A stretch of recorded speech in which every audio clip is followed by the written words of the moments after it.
I have an idea for sweatshops. Air conditioning. It's that simple. 14-year-old boys working 12-hour days? Yeah, but they're comfortable. If you can't sleep, count sheep, but don't count endangered animals. You'll run out. I thought about robbing a bank with a BB gun. Give me all your money or I'll give you a dimple. I'll be rich. You'll be cute. We both win.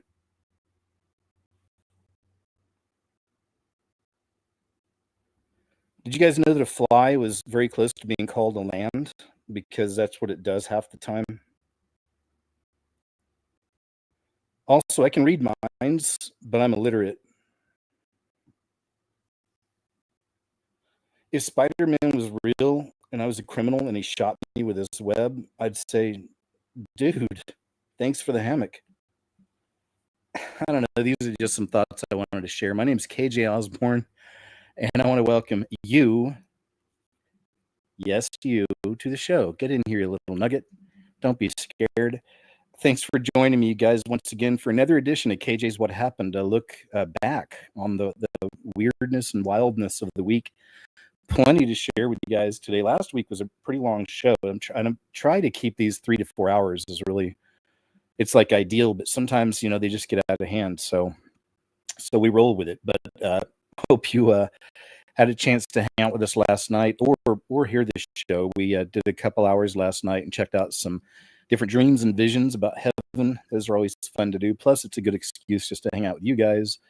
So I hope you had fun with that. And also, just before I dropped that, Thursday evening, I dropped a brand new video. So I hope you had a chance to see my newest video. Already working on other things now. I'm always on something, man. I'm always working. But I hope you guys have had a chance to see all of this. It's been a pretty busy weekend so far. We got today's show. And then we got next week. Plenty coming next week, too. So thanks again for being here. Hi, Tamara. Good to see you. Thank you for being here, for all your help. And just good to see everybody, man. I really, really appreciate you. And let's get started. I guess there's a lot of sports today. There's a big game. I don't watch any of the sports except for fighting. I watch UFC. I don't even like boxing. But members of my family are crazy fanatics when it comes to football, basketball. And I guess there's a big game today for our university. But I'm more excited about the UFC fight tonight. Anyway, moving on. You don't care about that. You're like, let's get to the news. All right, we're in it. Here we go. Just kidding. All right, good to have you all once again. Thank you. I want to do some headlines just to start off from endtimeheadlines.org. Russian military spy ship tracked just 15 miles off the Hawaii coast. Ruh-roh. Because there's talk of them getting involved with what's happening with Venezuela. You guys have been hearing about that. They've been popping those boats out of the water here lately. And I believe they sent a ship and some planes out that way also. America has. So looks like Venezuela might be on the chopping block. And they literally have a dictator running things over there, Maduro. Creepy robot powers up and immediately declares humanity is a, quote, resource to be, quote, manipulated or eliminated. So nothing to see here. Everything's going to be just fine. The robots really are coming in quick, aren't they? I truly don't understand. Please help. Send help. So how long ago was the fidget spinner craze? I feel like it was a while ago, 7, 8 years maybe? But that's all it really was at the end of the day, a craze, a trend, but now... All right, I'll go move on, but yeah, that's all of it. Skibbity. Isn't that one of the other words for the youngsters these days? Skibbity. Means, I don't know what it means. And then weirdly they got into Sigma mills, which is a whole other story. We covered so much of this, and then this says Jamie Kennedy actually with Raven. Never mind, I'll move on. Really wasn't much in that one, but I do like Jamie Kennedy. New York City right now. What's happening here? Readers added context. Video from July 2025. Sometimes those notes are good. I never trusted him when Jack ran Twitter, but I wasn't on here very much until now. I mean, Elon Musk, wolf in sheep's clothing, I know, but still, what he did for this website's incredible. I mean, I'm finding great stuff. I find clips from years ago that I thought were lost and interesting things. And here's a quick little message from this young lady right here. That God's got it. That thing that you are stressing about right now, that thing that you are worrying about, that thing that you are losing sleep over, yeah, God already has it handled. He's literally already stronghold. He is our hope. He is our peace. He is our everything. And in order to trust him with everything, we have to actually let go of everything. So give it all to him. All of it. Every single thing that you're stressed about, everything that you're worried about, all of your fears, everything that you lose sleep over, he can handle it. He wants to work it out for your good, but he needs you to actually let go of it, because then he's going to show you how good he is with it. Great message. She always brings some wisdom, I believe. Ashley Hayes, her name. Let's see.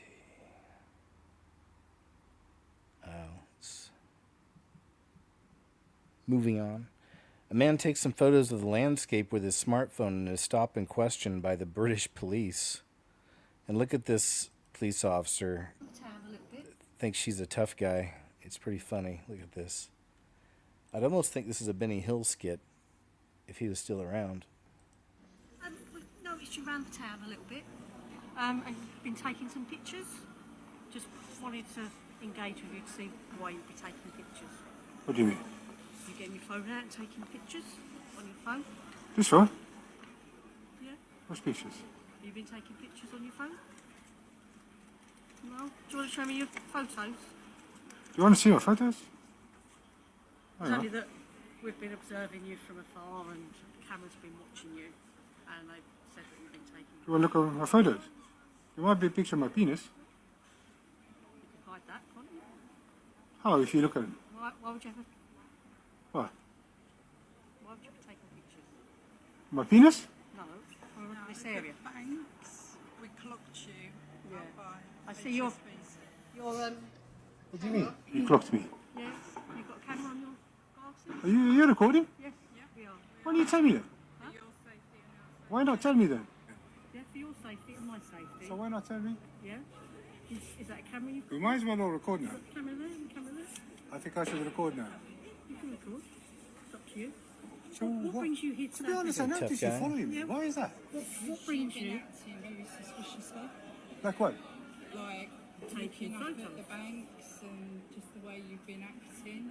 So Really? cameras have been following you as well. Seriously? Do you have, yeah, we have cameras all down this high street, so they've been observing you taking pictures and film. And who owns them? Who? Who's the operator of them cameras? The council. So you contacted them or something? Why? Because of your behaviour. What, looking? Just you've been acting very strangely. What do you mean? Do you have any ID with you? ID? Why? What kind of ID are you looking for? Huh? Picture Who? of my wiener? Me? What the? I didn't do anything. Who are them people? Random people, yeah. Have you got, because you've been acting suspiciously on town, taking photos and filming different areas of the town? Photos. No. Photos, filming. Yeah.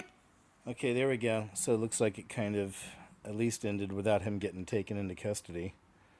Goodness gracious. Little tough guy there, huh? So you're taking the pictures, eh? Yes, yeah. Snap, snap.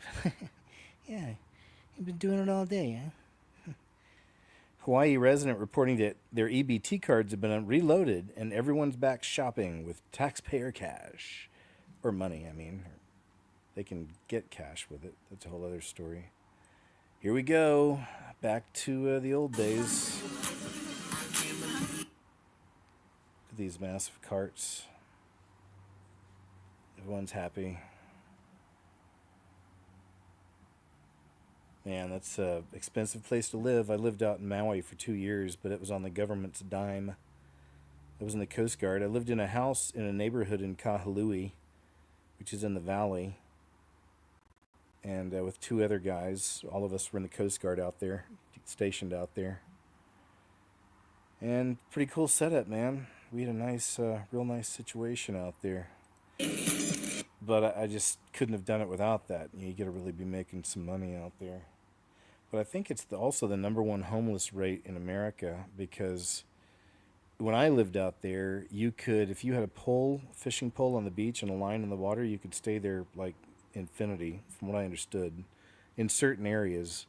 So there's people who just kind of lived on the beaches, some of the beaches out there, some of those areas. It's kind of weird. $400 million photo. Oh, yeah, this. This is a $400 million photo. Planet Fitness lost more than $400 million in just 5 days. Here's why. A lady walked into the women's locker room where she noticed a 12-year-old girl with a towel wrapped around her, and she looked really afraid.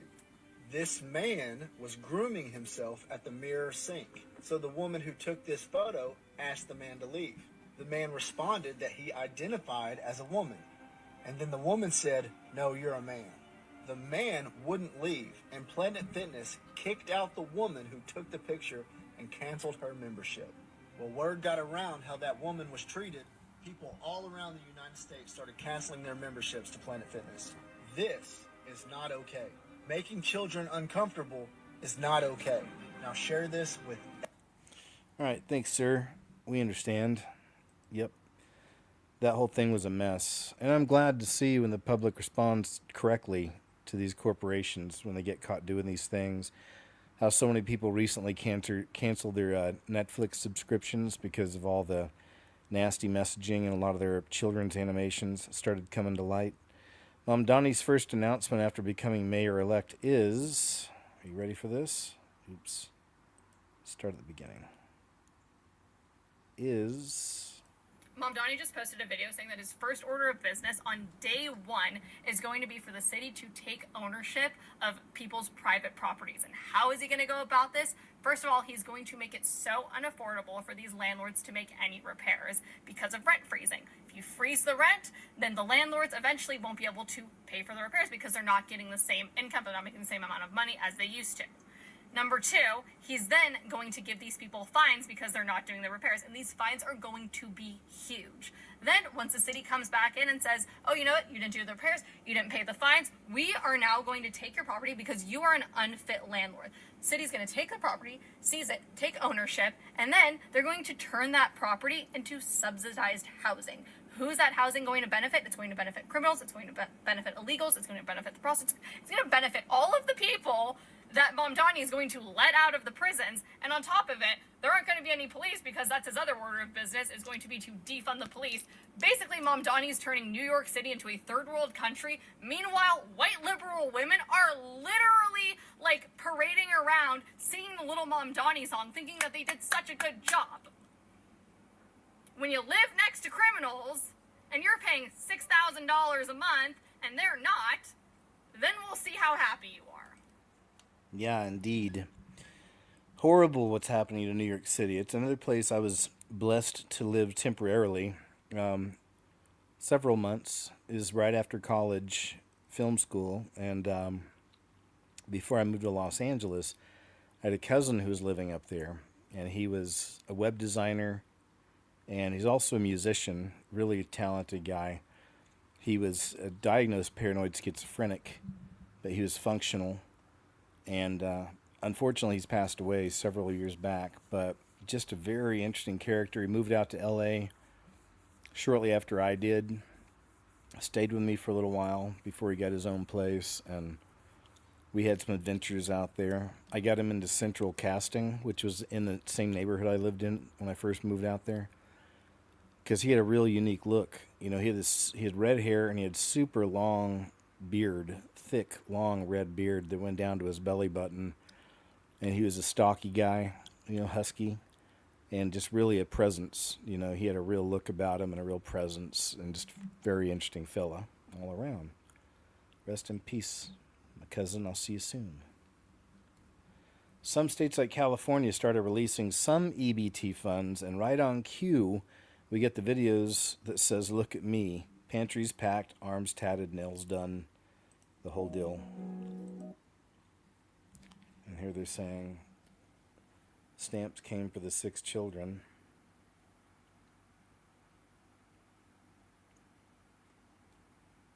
We saw the clip earlier where they are going to do some kind of a crackdown on this. You know, they're aware there's issues. I think what happened is that, you know, they reopened the government, and part of the condition is that they reopened food stamps for everybody for 2 months, you know, until January 1st, from what I understand, until 2026. And by then, I guess there's going to be these new rules put in place, and then we shall see what happens. Right? Okay, we get it, lady. You get all the groceries. Good for you. For now. This lady is just so tough. I like her. Caitlin Bennett, I think it is. She's a character. But check this out. Wait, did we see this last week? Let me see. Yeah. Ooh, yeah, I think we did. Sorry. We did. It's her standing her ground, which she always does. Outside the U.S. Capitol, protesters refused to believe that the illegal people receive benefits from taxpayer dollars until he showed them this video. And then look at their response. Because some people they'll never learn. They don't want to. They're stiff-necked. They're for the cause, no matter what cause it is, no matter that the cause will eventually drag them down. You guys think that they should reopen the government so they can negotiate? They're not going to negotiate. They had all the time to negotiate. They're pushing lies. Undocumented people have never received assistance in their country. That is not true. So this whole propaganda that they're pushing, that they're trying to get health care for illegal aliens. First of all, how are you going to say someone's illegal on stolen land? This was colonized land. Second of all, undocumented people do not receive assistance. Why is that lie continuing to be pushed? And would you believe me if illegal migrants were actually getting benefits here inside the United States? They are not. They are not. You a video right now, would you believe me? Because let me see your fake news, because it's not true. Right, Undocumented people do not receive assistance. That is not factually correct, and I would like to see your source. These people were inside the Row Hotel, where there's also thousands of other illegal migrants living. Estaba quedándose aquí en el Row Hotel. ¿Cuántos meses es eso? Como 7 meses. ¿Y han tenido que pagar alojamiento? No, nada. No he pagado nada. Es 100% gratis. Nice. Okay. What I have to say, Keep watching. well, they're getting benefits. They're getting things that we should be paying people, things like this. Healthcare to me isn't an issue that we should be paying for. With Medicare, yeah. Undocumented people do not receive assistance. Well, they're getting benefits. There you go. This guy always does good. I don't know his name, but he's one of those on-the-street reporter types. Young fella. Smart fella. Man, this is cool. This is a moment captured by old VHS tape from high school in 1986. And it's not a AI thing. Cool? Check it out. Nice flashback. Don't want to play the song, but 86. Some of these are some of your parents were alive in high school back in these days. Right? Gen Xers now. But before phones, you don't see any phones. Everyone's communicating mostly. But you see, it's like everyone's having fun. Smiling. Happy. Definitely the 1986 hot chick from the music videos look. Like all the hair rockers back then, like Poison, a lot of those kind of bands. Warrant, you know, they always had real pretty girls, usually blonde with that kind of a hairstyle. She was watching MTV, I bet. I'll betcha. Elon Musk, listen to what he says. No, I know he hasn't converted to Jesus. I pray for the man. But here's what he said. I believe in the teachings of Christ. I believe, that he's like, I believe in the Christian principles. Love thy neighbor. I believe in turn the other cheek, which is very important to have forgiveness. Because if you don't have forgiveness, then you have an endless cycle of retribution. I believe in the teachings of Christ. I believe, that he's like, I believe in the Christian principles. Love thy neighbor. I believe in turn the other cheek, which is very important to have forgiveness. Because if you don't have forgiveness, then you have an endless cycle of retribution. I believe in... So there you go. I mean, that helps. It's good, of course, because the best wisdom in the whole world is in that book. But, yeah, you pray that he finally gets there. We've seen this, the Age of Disclosure trailer, all about disclosure of the aliens amongst us and those in the sky above, so to speak. The biggest discovery in human history. It has so many beneficial impacts, including clean energy. This one breakthrough can be the key to interstellar travel. We can talk more about teleportation. How can we use these technologies and all the capabilities that might come from it, not to fight a war, but to increase our standard of living? If the capabilities that exist become known to the world, it might very well be that it is to the benefit of mankind. There it is. Here it comes. Disclosure, guys. Are you ready? Are you ready? It's definitely... They've been setting it up, haven't they? Like big time over the last few years. The Miami incident, the Vegas incident. Same person who... Oh, this is the guy from the locker room right here. Tough guy. I think we got enough on that. Real weird. He had been bad towards his wife in an abusive sense, and then he changed, his identity to a woman and started using her name. Just like, woman films a plane turning into a glowing orb, then it vanishes. I love this clip. I gotta save this one over here. This is a great one, really, because again, it shows that some of these things up there are interdimensional beings. And they're shapeshifters, and they can look like anything they want to look like. And of course, the orb is kind of the traditional way all these spirits travel, right? Then from that, they can turn into whatever and be wherever. Check this out. Looks like a real plane. As of now. It's got the lights on it and everything. Let's see if it will act like a real plane. Because some of these planes are real and some of them are not.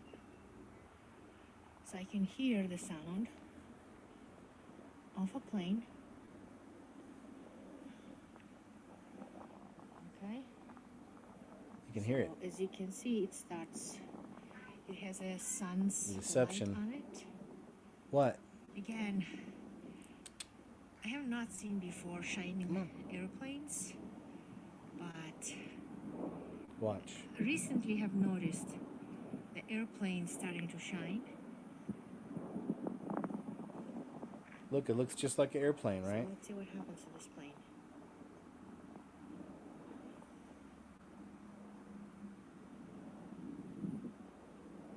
Keep watching, it's worth it.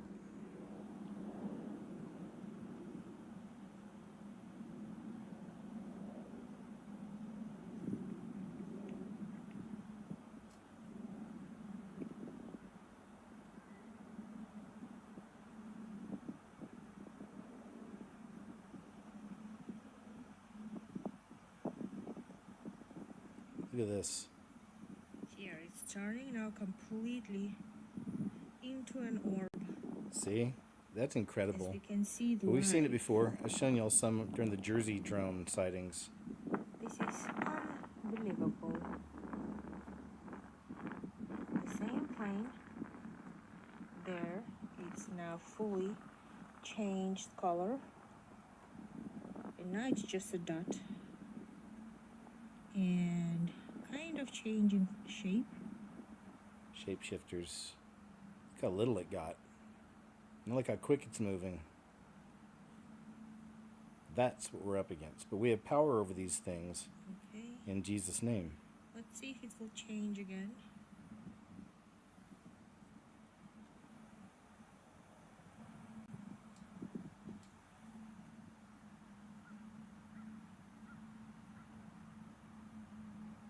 Yeah, this is like.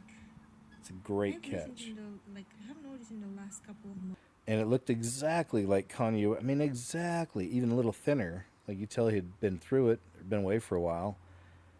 Looked thinner, totally out of his mind. Like just glazed over eyes, totally out of his mind. So I don't know. That one always has me wondering. I'm not sure, you know. But then the new one was taller and had broader shoulders, and doesn't even really sound like him, which is weird, you know.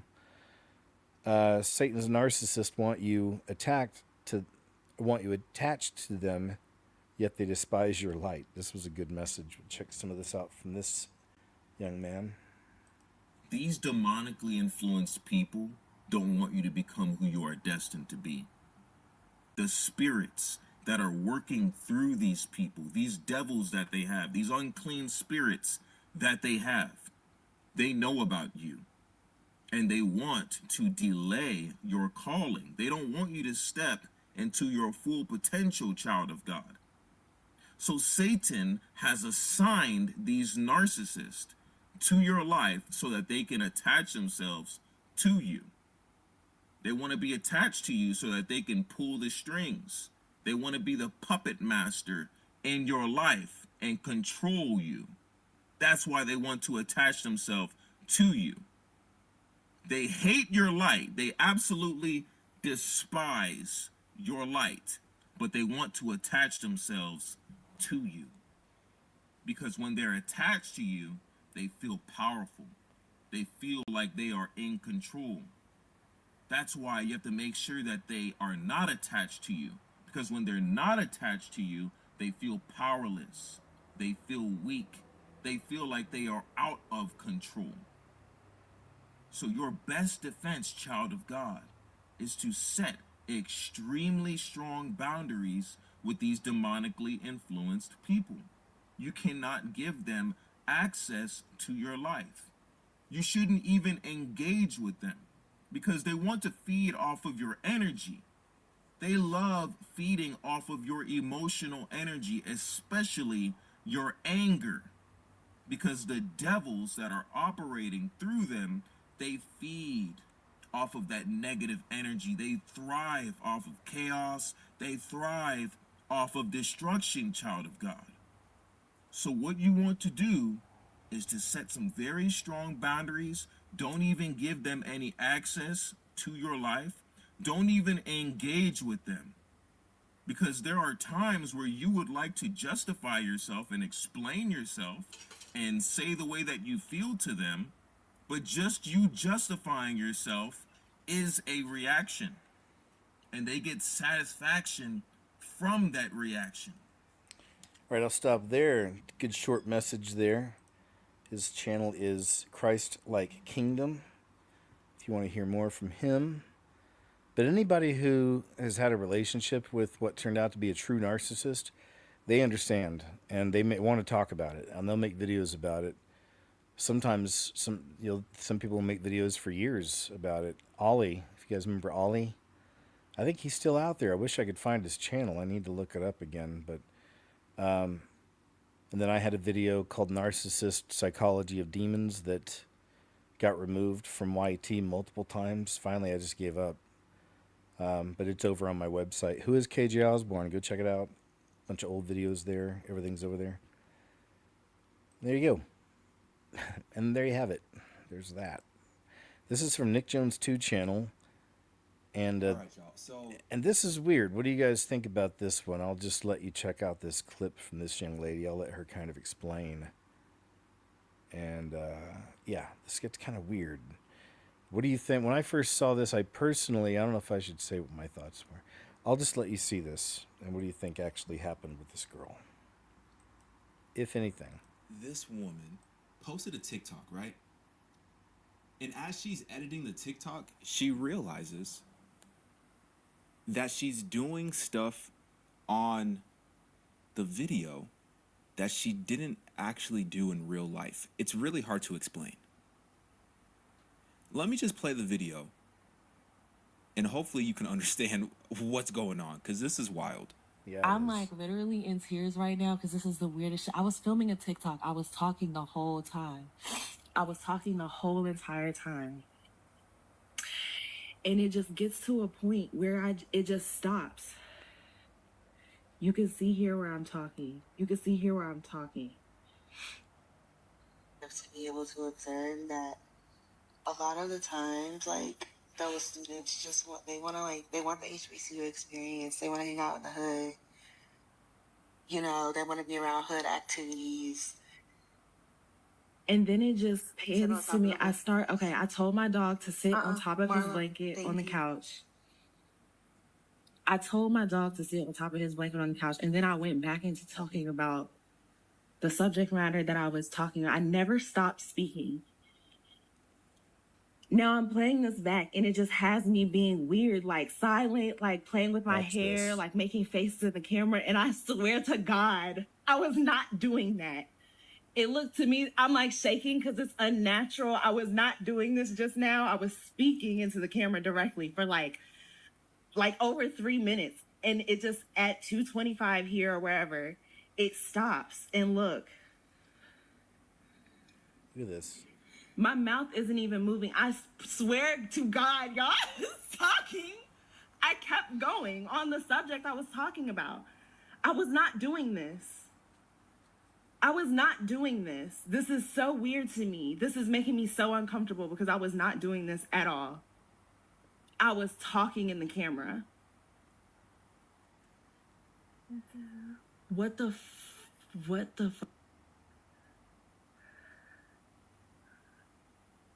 I was talking in the camera and it literally just stops and it has me doing that. I have no idea what this is. I was not doing this, guys. I was talking. And it just keeps going. It just keeps going. Me sitting there in silence, looking around, making faces. I was not doing this. So, man, we've had this conversation. So I had two thoughts on it. My first was, what if that's, like the evil altar inside her, the darkness within, showing its face. I know, right? That's one. And the other one is, what if it's AI? What if it's artificial intelligence somehow creating a profile of her or something, or I don't know. I was thinking somewhere along both those lines. I'm not sure which one, but just my first thoughts, We saw dreams last night. I'll move on. All right, buckle up for this video, and for TikTok purposes, this is for entertainment. Yeah, good stuff. I like the whole subject of the return of the old gods. I've done videos on that idea a few times myself. So here's a little something from Nathan Reynolds and Ashley Hayes here. Only. Now, this is Nathan Reynolds. He was born into a family that has the ancient bloodline of those that are mentioned in Genesis 6. Now, I'm going to be very careful with my words in this video for obvious reasons, but he is now a spirit-filled born-again believer, and he talks very openly about what it was like being raised in the occult, being raised in that kind of environment, the activities that they would be constantly involved in, some of which are very hard to listen to. He talks openly about their interactions with the demonic realm, with fallen angels, and he came to the topic of the upcoming tribulation, about the upcoming Antichrist. And I'm going to play a 1-minute clip of what he said, and then I'm going to tell you what happened to me. But his shot caller on the earth is going to be the beast who rises. That's Apollo. It's not some Nikolai Carpathia and Tim LaHaye and Jerry B. Jenkins Left Behind series brainwashed America in the world to think that it's some dude who's going to just show up one day and be real politically active. Not that guy. It's named in the Bible explicitly for a reason. It's not like a questionable thing. Death follows him. That's Anubis. That's the jackal-headed god. That's the false prophet. It's plainly said in the scriptures. They are going to come and physically inhabit actual thrones on the earth. The dragon, the devil, Azazel, is going to give his power, his reign, over to Apollo. They won't go by these names, right? They'll call them like the Traveler. They're going to call them celestial hosts. These gods, these aliens that have come. The guys who gave us life. Thank you, Prometheus. Those guys. That'll be much more the narrative that's conducive for their agenda. But these X-Men, like, they are literally children, bloodline inheritance children from Nimrod. So at this point, I had been binge watching multiple of his videos, just going from podcast to podcast. It's at the end of the day, nothing else is going on. I'm not emotional until I get to this point, and it comes out of absolutely nowhere. And I'm all of a sudden, just like a light switch, I'm uncontrollably emotional. I'm crying to a point where I can't even breathe. There was no sound coming out. I'm trying to gather myself and take a breath of air. And I'm laying there and I just get this image of ancient Egypt, but it was modernized in a way. And I'm watching and I'm just seeing these giant freaks, these giant demonic hybrids, and they're hunting down man, and there's chaos and people are screaming.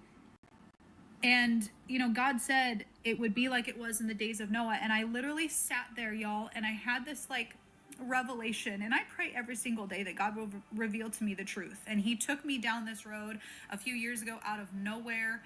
And he has shown me so much, through the Bible, through the Apocrypha, about the spiritual side of all of this. And that's why I like this topic, because, a lot of Christians don't like to learn about the spiritual war, about the entities that are all around us. I do. I find it fascinating. Me too. And, God said that the end days would be exactly like it was in the days of Noah. And a lot of Christians don't understand exactly what happened in the days of Noah. The flood didn't come about. God didn't pour out his wrath just because there was sin. He poured out his wrath because literally there was one family left that was genetically pure, that hadn't been messed with by demonic entities, and that was Noah. Satan came down and tried to prevent Jesus from being born. There was demonic hybrids running and ruling this world.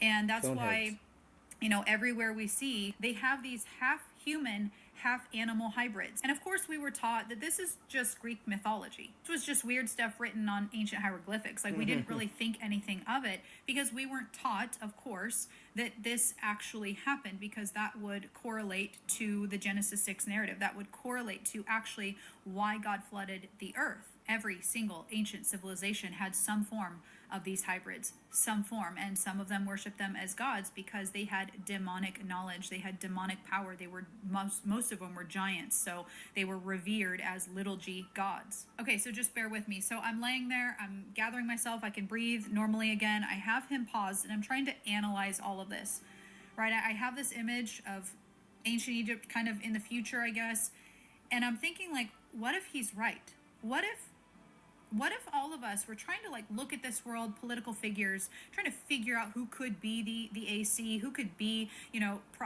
fulfilling prophecy, what this man's doing, he's making alliances over there. And I'm like, what if we're thinking too small? What if we're not thinking spiritual enough? And I'm like, God says it will be exactly like it was in the days of Noah. And we know that they're going to explain the rapture. And if you don't believe in the rapture, then you can prepare to endure all this. But once the rapture happens, they're going to explain it. Satan already has an explanation. He has his way of telling the world what happened without leading them to the Bible. So he's going to tell the world that we were abducted, right? So what if the little g gods, who are very much real, actually come back and they physically return to this world? And what if one of them, Apollo, will come down in the form of the fake Messiah? Or what if Obama is a KLONE of Akhenaten? So it's already here. The fallen one's already here. Anyway, I'm just saying. The U.S. government and DARPA built the internet for our demise? Question mark. Of course not.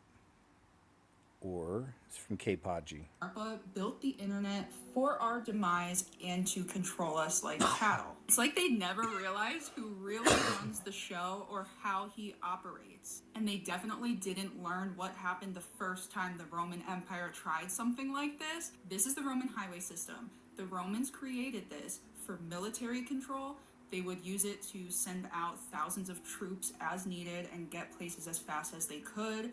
Commerce, imperial expansion, and they thought that they would be able to control everybody who messaged back and forth on these roads. This highway system was initially how Paul started spreading the gospel and how the first churches were started. They utilized the Roman highways. Sounds a lot like the internet, or its original name, ARPANET, which turned into DARPANET.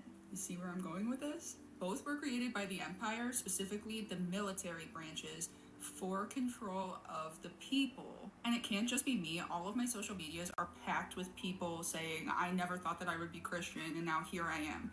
And guess where they heard the gospel message? On the internet. As for you, you meant evil against me, but God meant it for good, to bring it about that many people should be kept alive as they are today. Do not fear. I don't know about you guys, but I really think that the internet is the method that God is using to spread the gospel throughout all nations before his return. The U.S. Yeah, I thought that too. Thanks, K. Podgy. Interesting perspectives, ideas. Illegals force out New York City millionaires as, in quotes, but we know it's true, communist mayor freaks as residents leave.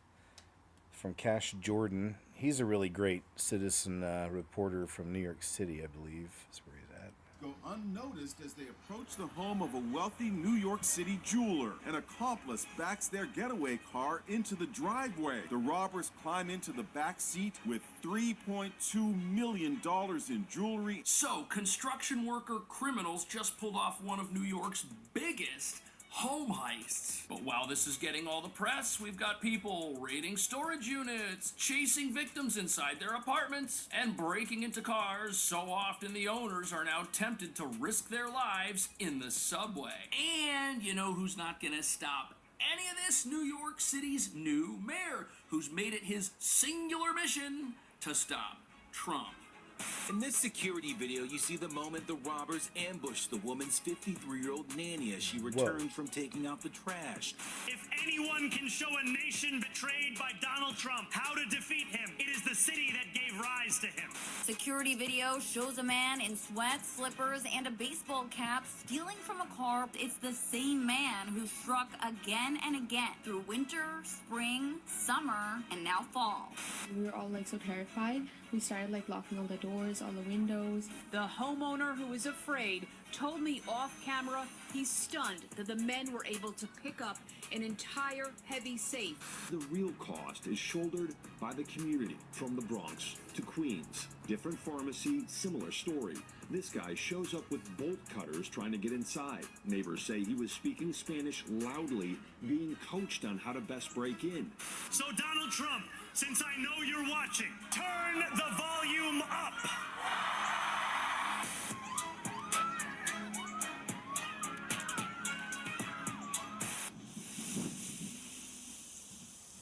You know, we got some really nice looking cottages here in New York, but who would have thought that after you accumulate a small fortune by cleaning out your bank account and life savings and then go and buy one of these, the criminals are going to see you live there and they're going to then do the exact same thing. They're going to break in actions. They are motivated by the amount of money they think they're going to get away with. But the dollar amount motivating these thugs you see sneaking around isn't the only thing pushing them forward. You've got to add to that a lack of police, lack of a justice system that punishes criminals, and the master's degree these criminals have already achieved in theft. It's all of these things together that prop up a criminal underworld New York City has no problem cultivating. Speaking of which, how are the no police zones working out?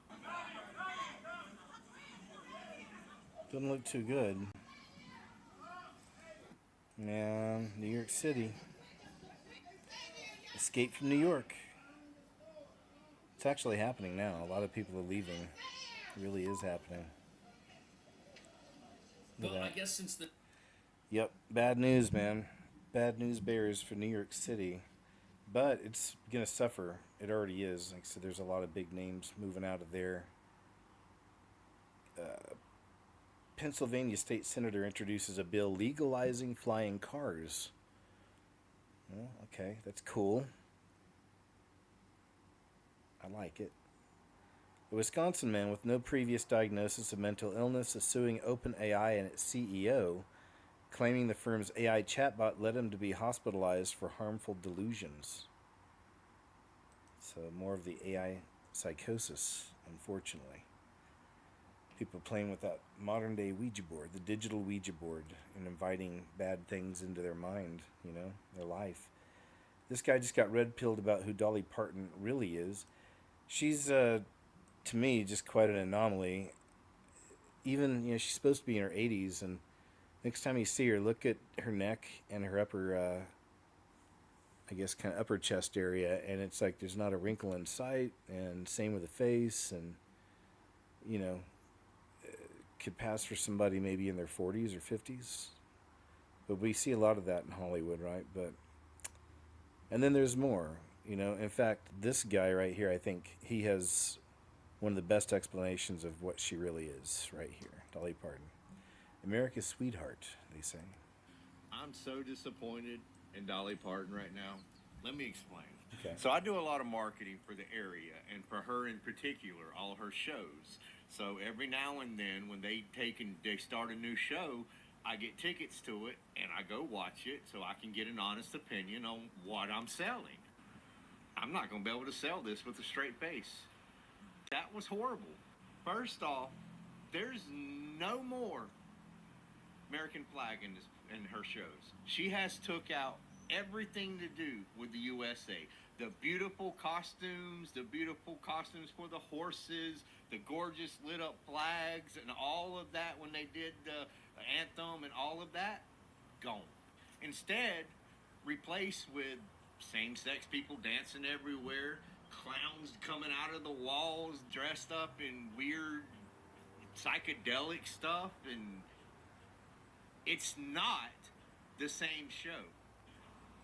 You can tell that we no longer matter to these people, that they are specifically changing stuff for a small group of people. I don't like that. I did not like that show. That right there did not suit my needs. The funny thing is, not a single person that I saw in that show was okay with that. But yet we all have to watch it. I really did. See, I've been promoting Dolly Parton as one of the most patriotic people here because I thought she did some cool stuff in her shows when it comes to the USA and the flag and all of that stuff. I just got a wake-up call. America is in trouble. Yeah, that's an interesting perspective, isn't it? Like an interesting job and perspective, and yeah, it sounds like she's abandoned the, all-American theme. We got weird clowns coming out of the walls and LMNOP. Man shows his local grocery store where everything is suddenly on sale. Let's see what this is all about. As always, you decide. Check this out really quick for me. I just noticed that everything at the store happens to have some sort of sale tag. Like, almost every style item has a tag. Why do you think that is? It's interesting. All of a sudden now, every single chip that's been expensive for the last couple of months, last year, has gone down in price. Canned food items. I mean, my son wanted me to get him ramen. You know how much it is? 9 cents. You tell me why everything is on sale. Planning for something? Just testing. Going down a completely different aisle. Chips. Tuna. Soups. Cookies. Does anybody have a reason why? Leave it in the comments. Good boy. Probably just trying to sell old inventory, right? Seems like to me, I think. Jesus said, "My sheep hear my voice." This is a good one. Check this out. Again, you will give birth to a lamb and immediately reject that lamb. In fact, she'll kick it away if the shepherd tries to reintroduce the lamb to her. And so the shepherd has to intervene. They call them bummer lambs. And if he doesn't intervene, that little one will die not of hunger, but of a broken spirit. So he takes the lamb into his home, and he'll keep it warm by the fire and feed it with a bottle. And at some point during every day, he'll pick that little lamb up and hold it close to his chest and talk to it. And once the lamb's strong and able to go back to the flock, he'll place it back with the flock. But I got to see this, which I just loved, in the morning when the shepherd comes out and stands at the edge of the field, and he calls out, sheep, sheep, sheep. The very first ones to run to him are the bummer lambs, because they know his voice. It's not, he doesn't love them more than the rest, but they know him and they trust him. And I will be a bummer lamb for the rest of my life. And it's not as if Jesus loves his bummer lambs more than the rest. It's just that at our very worst, at our most broken, at our most hopeless, the shepherd came and picked us up and held us close, and we've heard his voice, and we will never, ever leave his side. Beautiful. Thanks, lady. I appreciate it. Even if they don't. Just kidding. She allowed liberalism to destroy her relationship with her mother. Man, I wonder, I know there's a lot. We've seen videos through the years, but how this creepy, ultra mind control type stuff with politics has really divided not just the nation, but I mean families, loved ones, and it's been a real thing. It's sad to see that. I allowed politics to ruin the relationship I had with my mother. That's right. For 3 years, when I was a diehard liberal, I was wearing the pink hat, I was marching against Donald Trump, I was doing all the things. I was listening to CNN every single day, and part of the program that CNN offers is telling you that people who don't think like you are bad people, they're racist people, they should all die.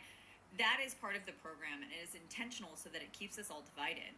And during that time, my mom was conservative and I was liberal, and I literally put my mom, our relationship, I put that below my allegiance to this ideology. And it wasn't until I turned the media off that I realized it was totally a program. And that's what's happening right now. They are programming us to believe that if you're on this side, you can't get along with people on that side. And it is total bullshit. The government is the same side. It's the same wealthy technocrats that are taking over society. So we all need to start getting along so that we can be free, okay? I allowed politics to ruin the relationship I had with my home. Well, I'm glad you had your awakening. Honestly, that's most important. It's not good to carry any kind of hatred, anger, resentment. Gotta let stuff go. Gotta let it go. It'll drag you down. Australian PM Anthony Albanese says we're banning social media for under 16s to keep them safe online. Right. Scary, though, the control they're getting over the internet. Today is exactly 1 month until our world-leading social media laws come into effect. This is about letting kids be kids. It's also about empowering parents to be able to have those discussions with their children. We want children to have their childhood, and we want parents to have peace of mind. So this reform will not just change a law, it will change a generation. Today is exactly 1 month until our world-leading social media laws come into effect. This is about letting kids be kids. It's also about empowering parents to be able to have those discussions with their children.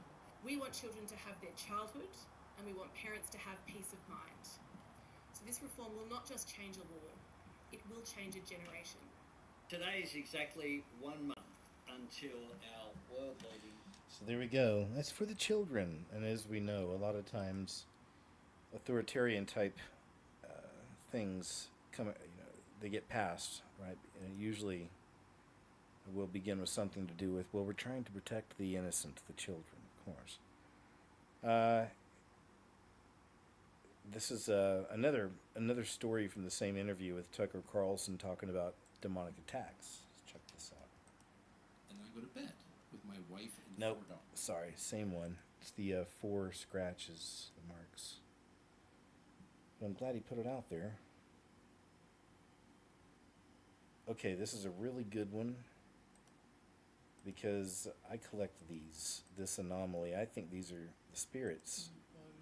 And as you can see, they look at the way they move. There have been other examples. The one that first captured me was from Milwaukee news station in America. They had a live camera focused on downtown Milwaukee, and the end of one of their newscasts, these things showed up in the sky behind them, and they were all tripping out. Like, what are those? Birds? Some people like birds? No, those aren't birds. And you can see how they're coming in, they're going out, interdimensional. You got little tails on them. But yeah, I'll put a compilation together and put that in a video sometime soon. It's been a lot of that type. My favorite restaurant is just saying that this place. The Death of Dining Out, Why Restaurants Are Empty in 2025, from Marissa Van YouTube channel. There's some good ones in here. Check some of these clips out. You used to be able to go out to eat, get a drink, get an appetizer, get a meal, maybe get a dessert, $22. Those days are dead. I live in LA. My restaurant's in Los Angeles. If you want to go out to eat with a friend and grab lunch, you're spending 60, maybe $70. You throw a mocktail, cocktail in there, you're at $100. You're already done. And you have families of 4, families of 5 that want to go out to eat, and the minimum they spend is $150, $160 to feed their family of 4. Service is down. Portions are down. Quality is down. Everything is down. Prices are up. People are aggravated. People are sick of it, and I understand that.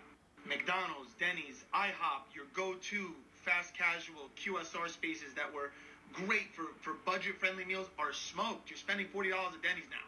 I want nothing more than reduce my prices, but I can't when my trash goes up $500 in a year, my property taxes, my unsecured property taxes, the POS system fees go up, vendor prices go up, food prices go up. They're charging me for gas now. Like, it's getting bonkers. I went to dinner the other night, and they served me like 3 ounces of pasta for $54. I said, are you guys out of your mind?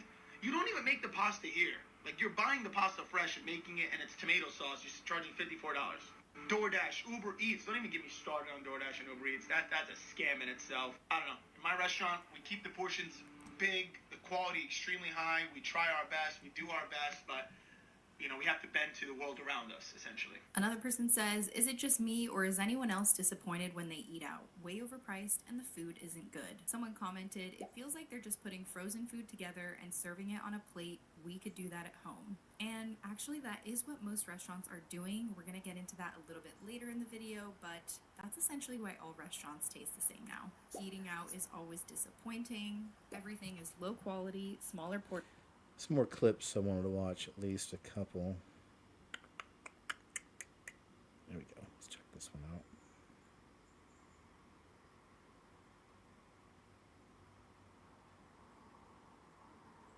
That's it.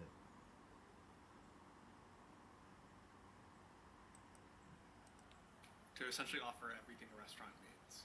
Oh yeah, this was interesting. Cisco, most of you who've worked in restaurants throughout the years, I have. I've waited tables a lot throughout the years, all through school, college, I mean, and then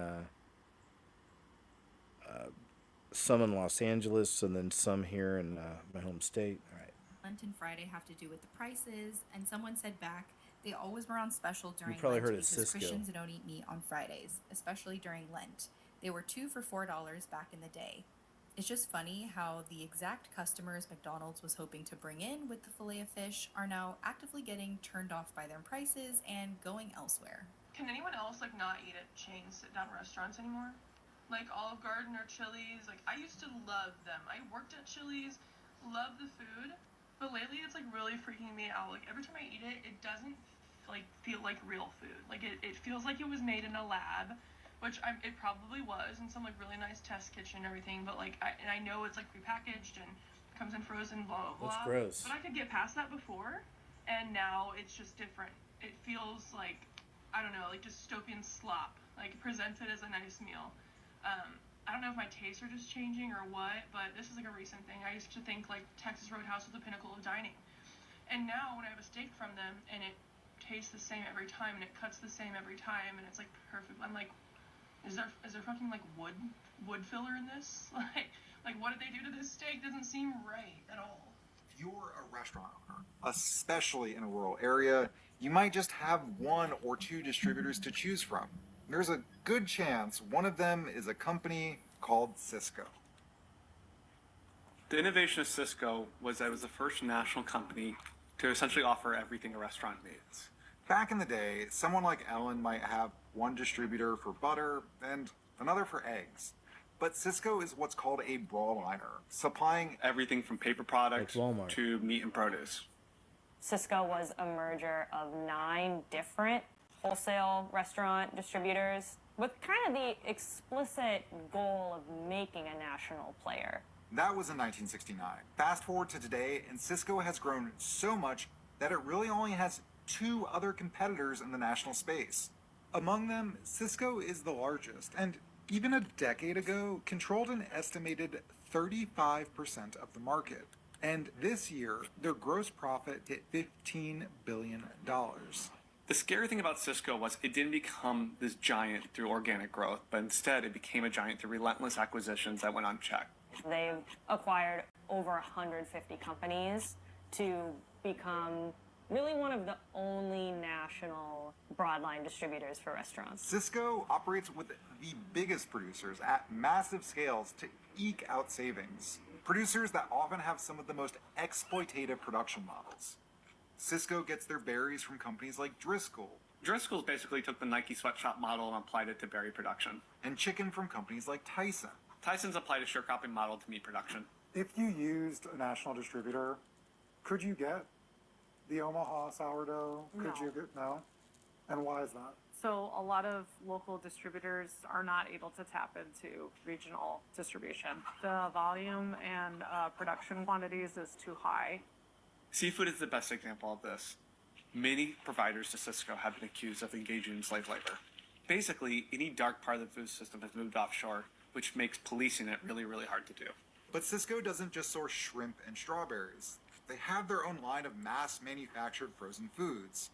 Frozen food, it turns out, isn't just a facet of the Cisco business model, it drives it. I don't think Americans appreciate that frozen food allows these long exploitative supply chains. In the early 2000s, Cisco was buying jalapeno poppers assembled in Mexico for well below minimum wage and shipped frozen all over the country. It allows a race to the bottom in terms of labor standards and pay. Don't get me wrong. You've probably had a frozen Cisco meal and thought it was totally fine. But the point is, in this giant food system, something is being lost. Regional variety, local jobs, local businesses, and just having a unique meal. A meal that's different. We're just now finding out that like all appetizers are just from Cisco. I've worked in probably 15 different restaurants and I've seen the same boxes at every one of them. Different states, doesn't matter. It doesn't explicitly say on the menu like cheese from this farm, greens from this farm, from this place. If it's not being advertised that it's local, it's probably from Gordon Foods, Cisco, Chef's Warehouse, Restaurant Depot, one of the things. Not just fried apps, which are definitely the most common things that are bought through Cisco, but desserts, because they don't want to pay for a pastry chef, breads, because they don't want to pay for a baker. Also, a lot of soups, sauces, ranch bases, pretty much anything that they can cheap out on, they will cheap out on. And that's not necessarily a bad thing. It would be nice if restaurants had all this kind of money to spend on local farms and support their local economy. Yeah, and, right. You know, we all eat really great food from these local farms, but I think. A good chef knows how to take cheap ingredients, turn them into something good, or you can use the cheap ingredients and highlight something better, save your money in certain places in order to buy something really good, really ethical, and really delicious. But it's the unfortunate truth of the restaurant industry. Same thing for bartending.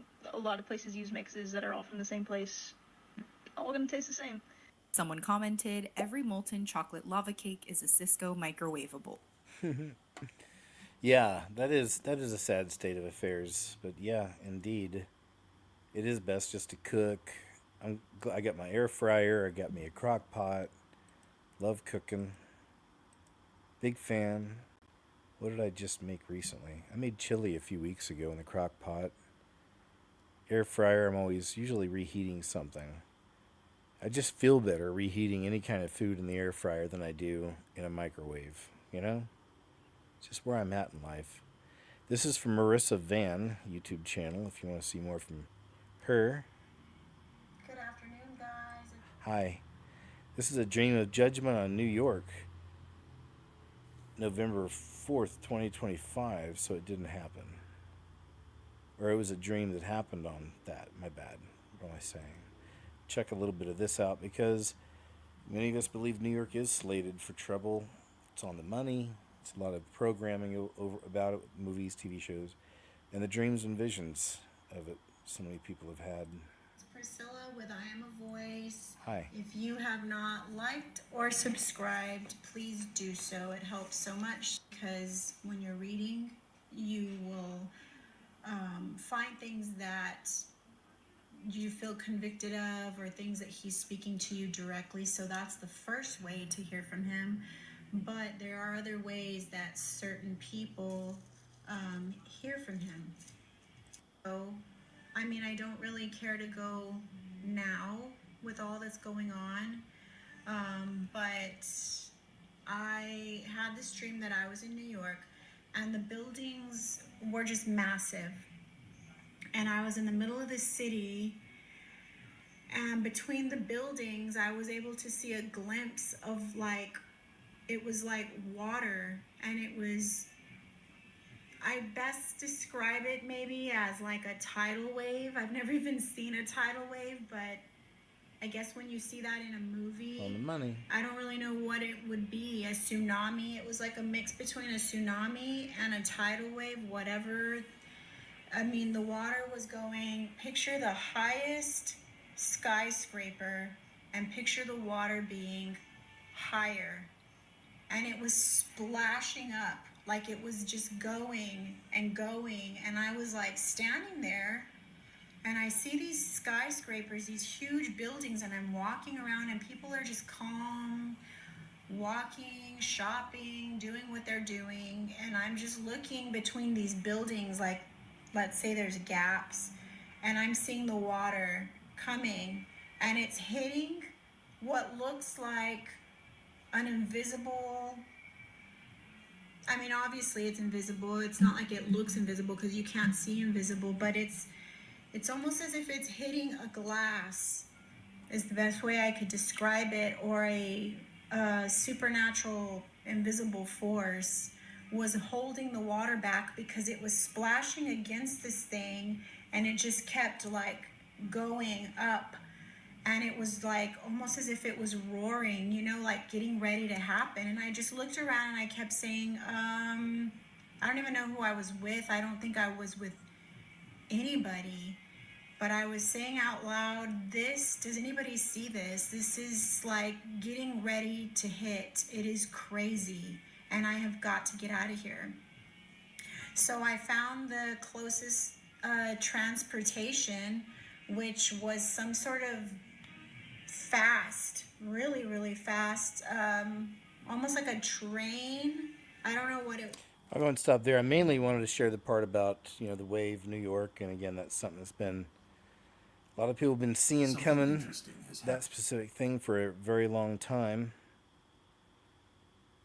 When everyone is a Sigma male nowadays, yeah, that's a weird thing with the youngsters, the Gen Alpha, not just 6'7" and not just Skibbity, and there's more, but they kind of have a basic understanding of Sigma, but their children, they really don't get it. It's a real thing. It's a real quality.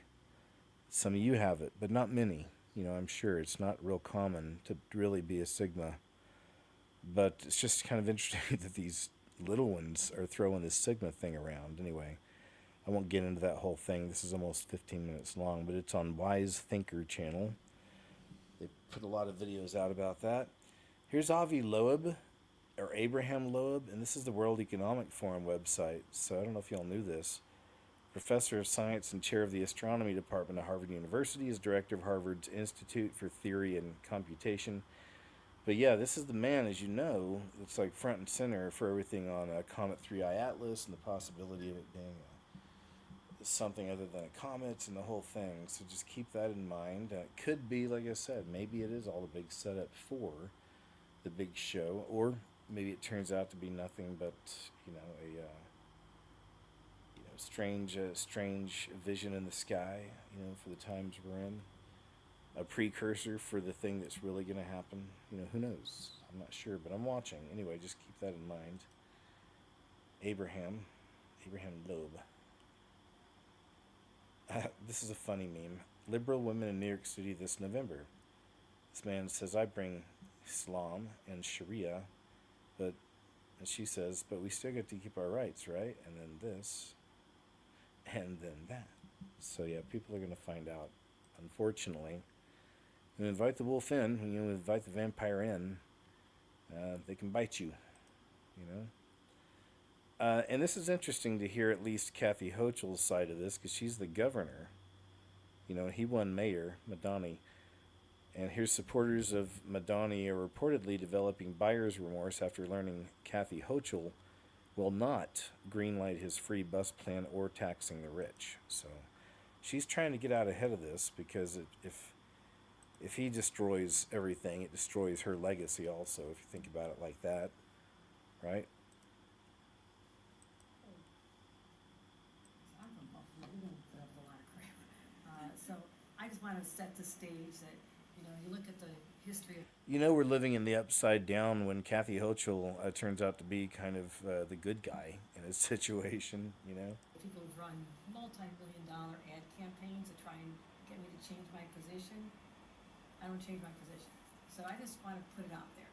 I respect people's opinions. I respect the proper place to convey them. And so I've said to him, I hear you. And that was important.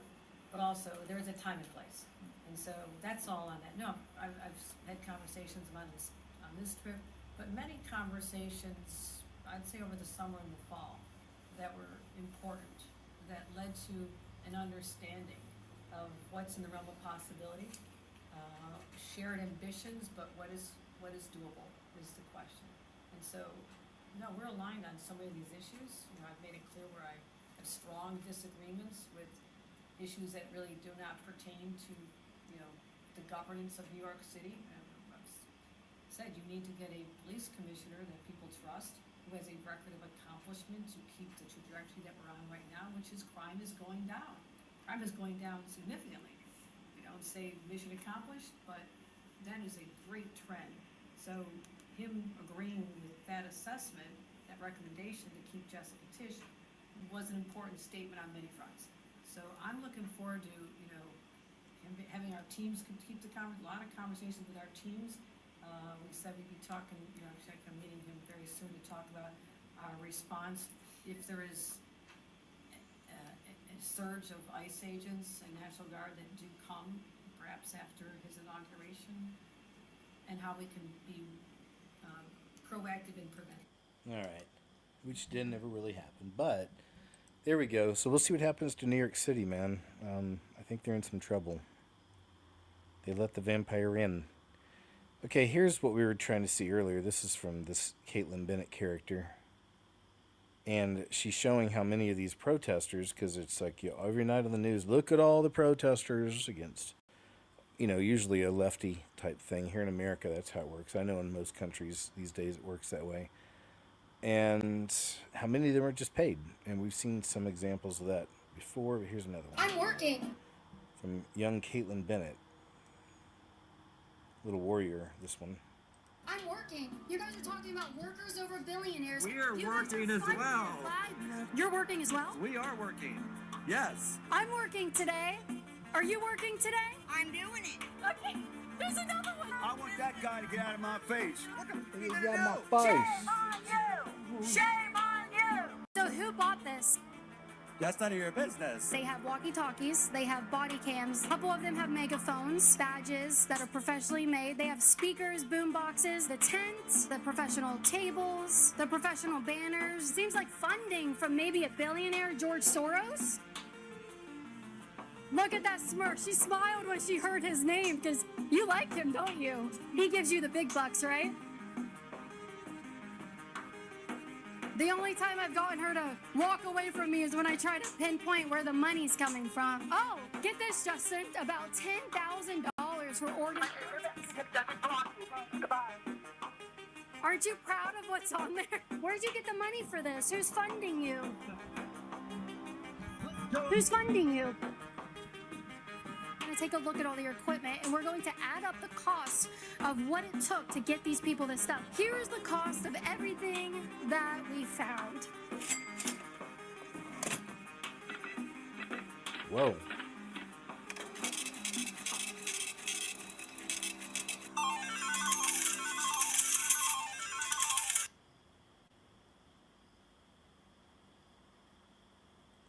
Crazy. Yeah, she's great. Caitlin Bennett. Caitlin Bennett. Quite a warrior, man. She's something else. Yeah, she's fun. From Morpheus to reality, this is an interesting one. Actor Lawrence Fishburne, Morpheus, says aliens exist and they walk amongst us. This is one of those you know I've got to save. All right, check it out. Check it out.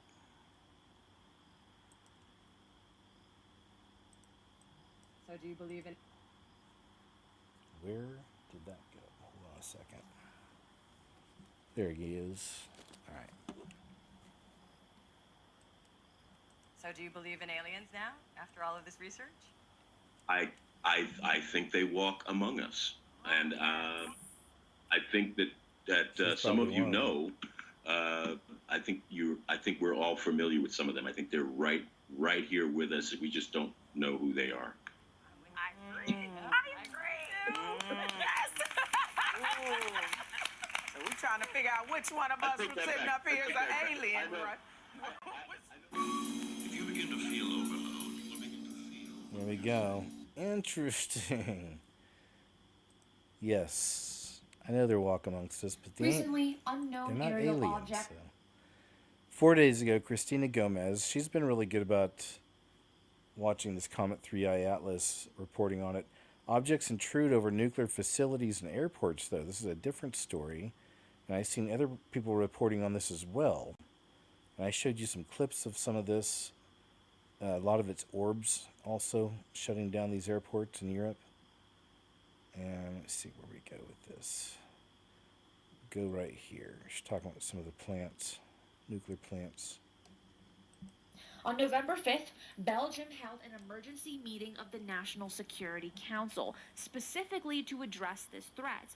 And the meeting resulted in immediate measures, including authorization for the Belgian military to shoot down these objects over sensitive sites.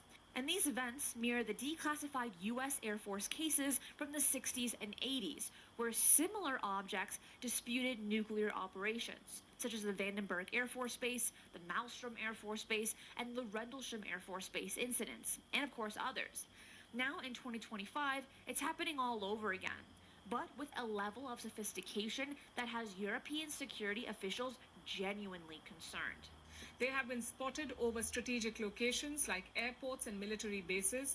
No one knows where they're coming from.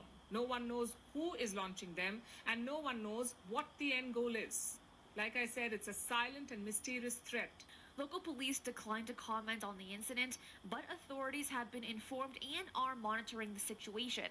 But just hours before the nuclear plant sighting, air traffic at the Liège airport were temporarily suspended around 7:30 p.m. after the objects were spotted. Operations were halted for nearly an hour before resuming at about 8:25 p.m. And this was not the first time either. That same airport has experienced these sightings nearly every day for the past week. And these incursions do not appear to be random. They are coordinated, they are sophisticated, and they are happening with alarming frequency. That's what Belgium's defense minister, speaking about the nature of these incursions, had mentioned. But this attack stands out because Brussels is not just the capital of Belgium. It is the heart of Europe, the headquarters of the European Union. Hey, look at that. The headquarters of NATO. I've shown you guys this in the past. Maybe you've seen it on your own, but that's the Tower of Babel. You can put it side by side from artist renditions, and it's really incredible how it looks. The headquarters of the European Union. The headquarters of NATO. Basically, Brussels is the nerve center of European politics, so drones over Brussels is a big red flag. Naturally, the suspicion is on Russia. But why would Moscow do something like this? And why isn't Europe calling them out? We need to look at the timeline of all of this happening. Last month, objects were spotted over the Klein-Brogel military airbase near the Dutch border. Now, this base is home to Belgium's F-16 fighter jets and is widely reported to store U.S. nuclear weapons. According to a 2019 NATO Parliamentary Assembly report, that same base is one of 6 active air bases in 5 European countries housing B-61 nuclear bombers as part of NATO's nuclear sharing agreement.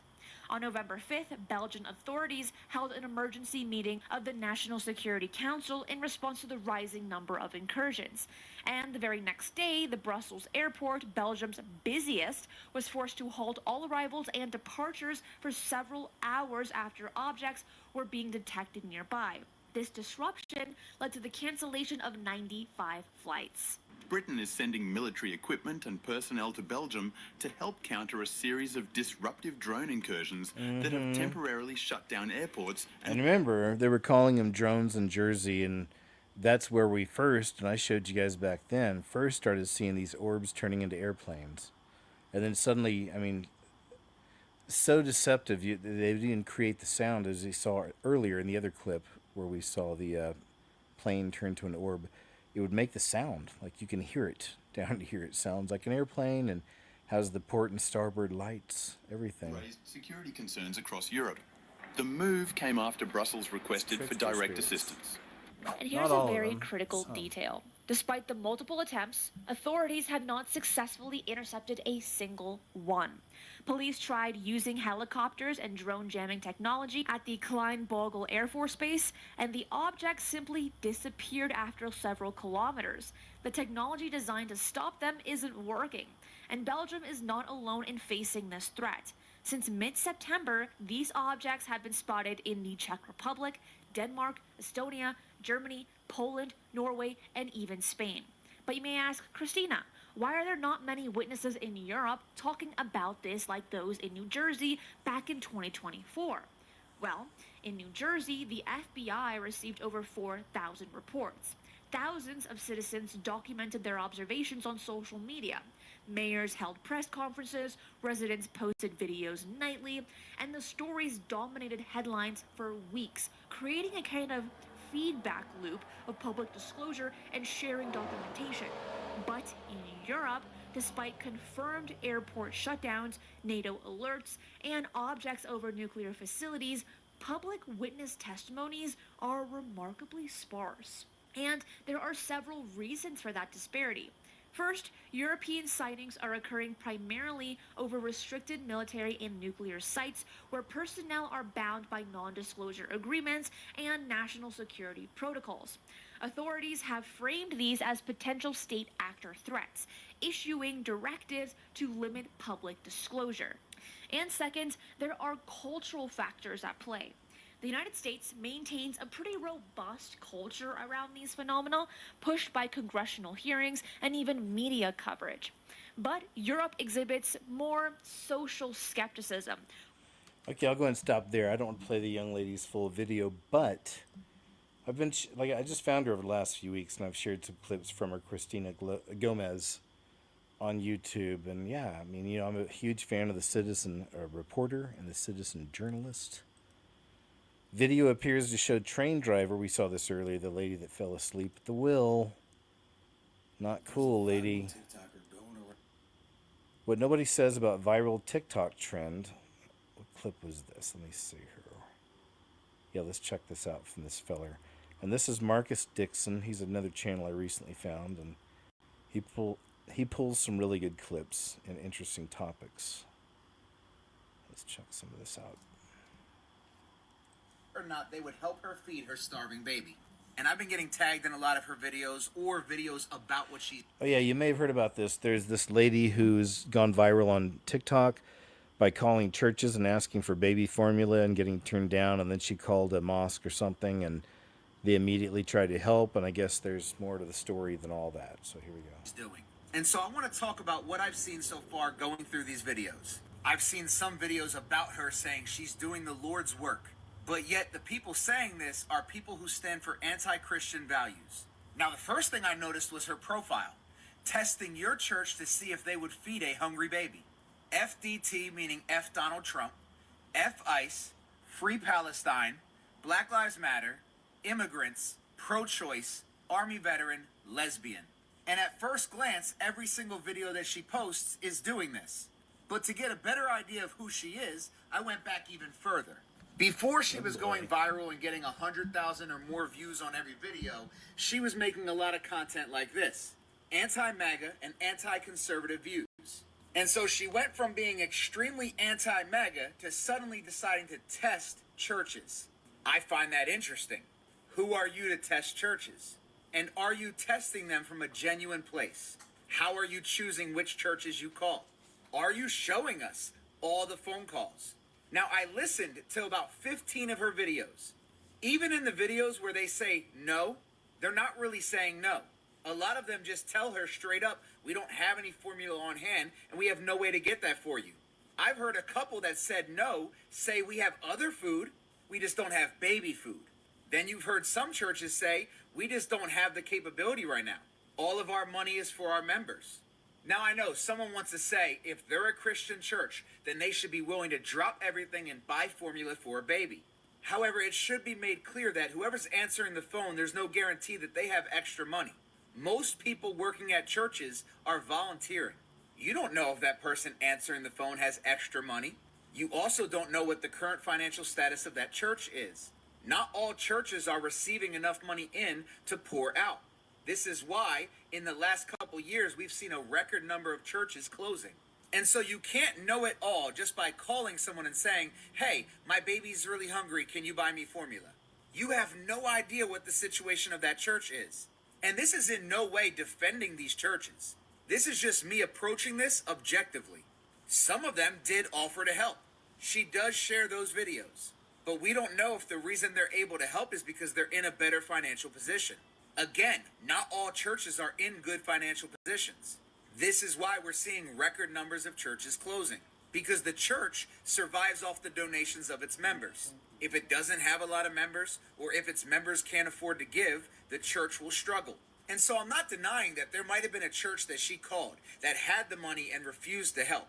But what I am saying is we do not have enough information to make that assumption. I also, again, want to emphasize, who are you to test the churches?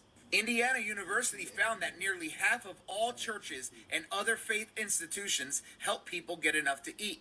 And just the last 2 weeks with the whole issue of food stamps, you could read several articles of Christian organizations and Christian churches helping provide food, because those that are capable will do so.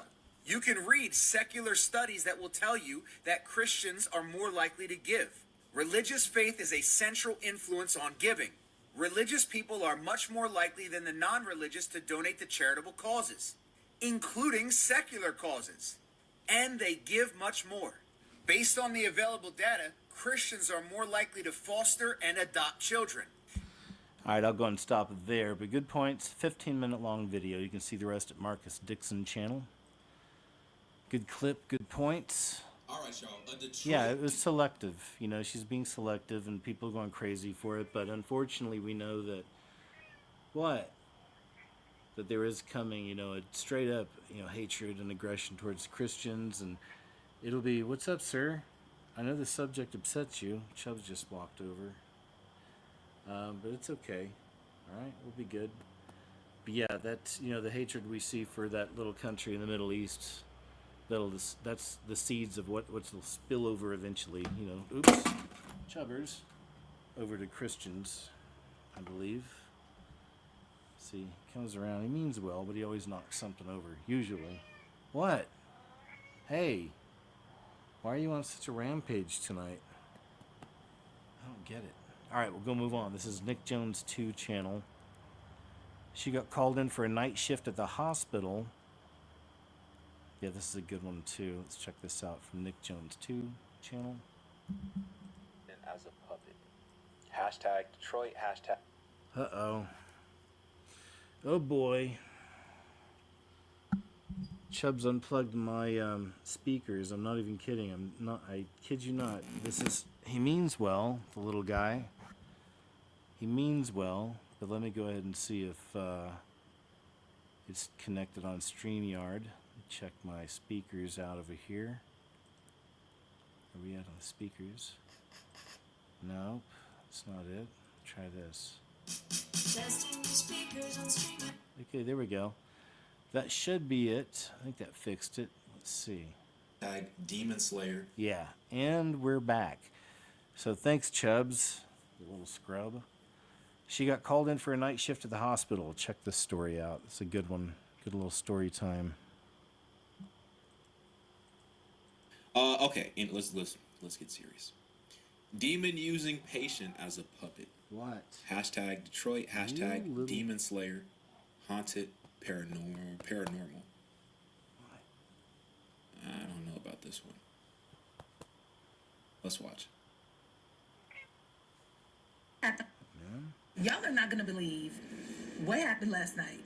All right, now a lot of y'all don't know that I work at a hospital during the night, and so I ended up picking up in the float pool, and I got pulled to a different unit to sit instead of tech. Right, so I'm sitting with this woman, and mentally she's having a really hard time, and so when she first got there, you know, everything was set up for her. She sits down, they hook her up to an IV, and she had to use the bathroom. So I take her to the bathroom, I follow behind her with the IV. She gets back to the bed. She wants it completely dark, right? I turn off all the lights, and I'm sitting. And so while I'm sitting there and I'm scrolling through my phone, I look up because I feel movement, right? And I can see movement. And so I look up, and she's standing straight up. Her hair is dark, and she scared the crap out of me, right? I already don't like sitting in the dark. So then turn around, and she lays down. She's having a hard time getting to sleep. Finally, she stops moving so much. So I'm like, okay, she fell to sleep. She's over there, and I hear her in a hushed tone saying something under her breath. She's Middle Eastern. So I'm like, okay, she must be praying in her language. Maybe she isn't sleeping. Maybe she's praying. So I left it alone. But then I hear, help me. And so at first I was just like, no, she didn't say that. Like, why would she say that if she knows that I'm at her bedside? And then she was just like, help me, help me. So I jumped up and I threw the light on, like, what's wrong? Y'all, she wasn't even awake. She wasn't even awake. So then fast forward, I'm like trying to get her up, like trying to wake her up. I'm tapping her. I'm asking her if she's okay. Her eyes are still closed. And so then I got the nurse to come in there, her nurse. And when he came in there, he was just like, you know, trying to get her up, do the same thing I was doing. So finally, she like looked over at him and opened her eyes. And she was just like, I'm trying to get to sleep. He was like, okay. Like, he didn't want no arguments. He's like, okay. And he left out, turned the lights back out. I sit back down. And when I sat back down, I could see somebody sitting on her bed. Okay? Sitting on her bed while she's sleeping. This is what I be saying when I say, when y'all be like, oh, I wish that I had the gift that you had. No, you don't. I was in that room alone. Dark. Okay? It was dark. So then I turned around and I just had my flashlight on my phone on the entire time. Because, no, and don't come over here neither. Don't come over here. And so it stood up. It never turned around to face me. It sat on her bed the entire, like, it was probably like 15 to 20 minutes. I don't know. It wasn't that long, though.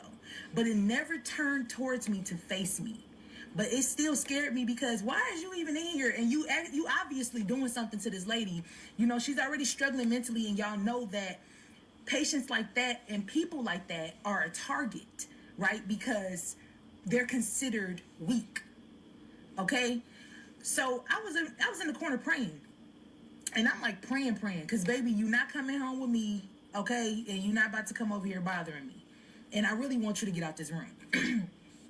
As soon as I started praying, it's like it went into supersonic fast mode. When I say like ran so fast that I didn't even see it leave the room, but I saw it stand up, running towards the door. Insane. Like, I see some scary stuff, man, but that scared me last night. All right, I'm going to stop there. You can hear the rest of the story on Nick's channel, Nick Jones 2. You know what I was thinking? I know I need to do some videos with Chubbs again because he's a part of the show and he can't help it.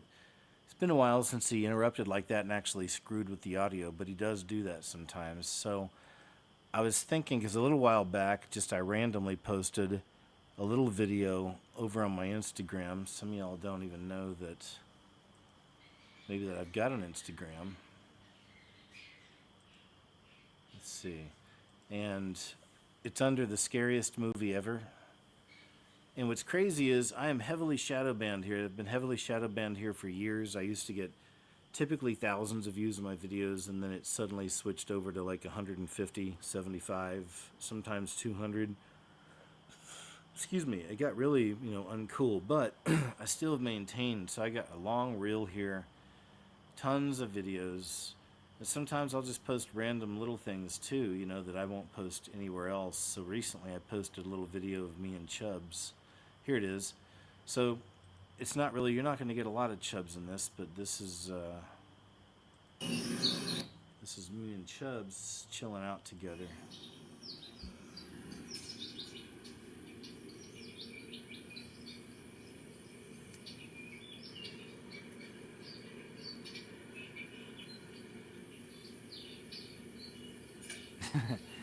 It's called Cat TV on YouTube. It's incredible. This is just one example. I don't know how to make this a big screen.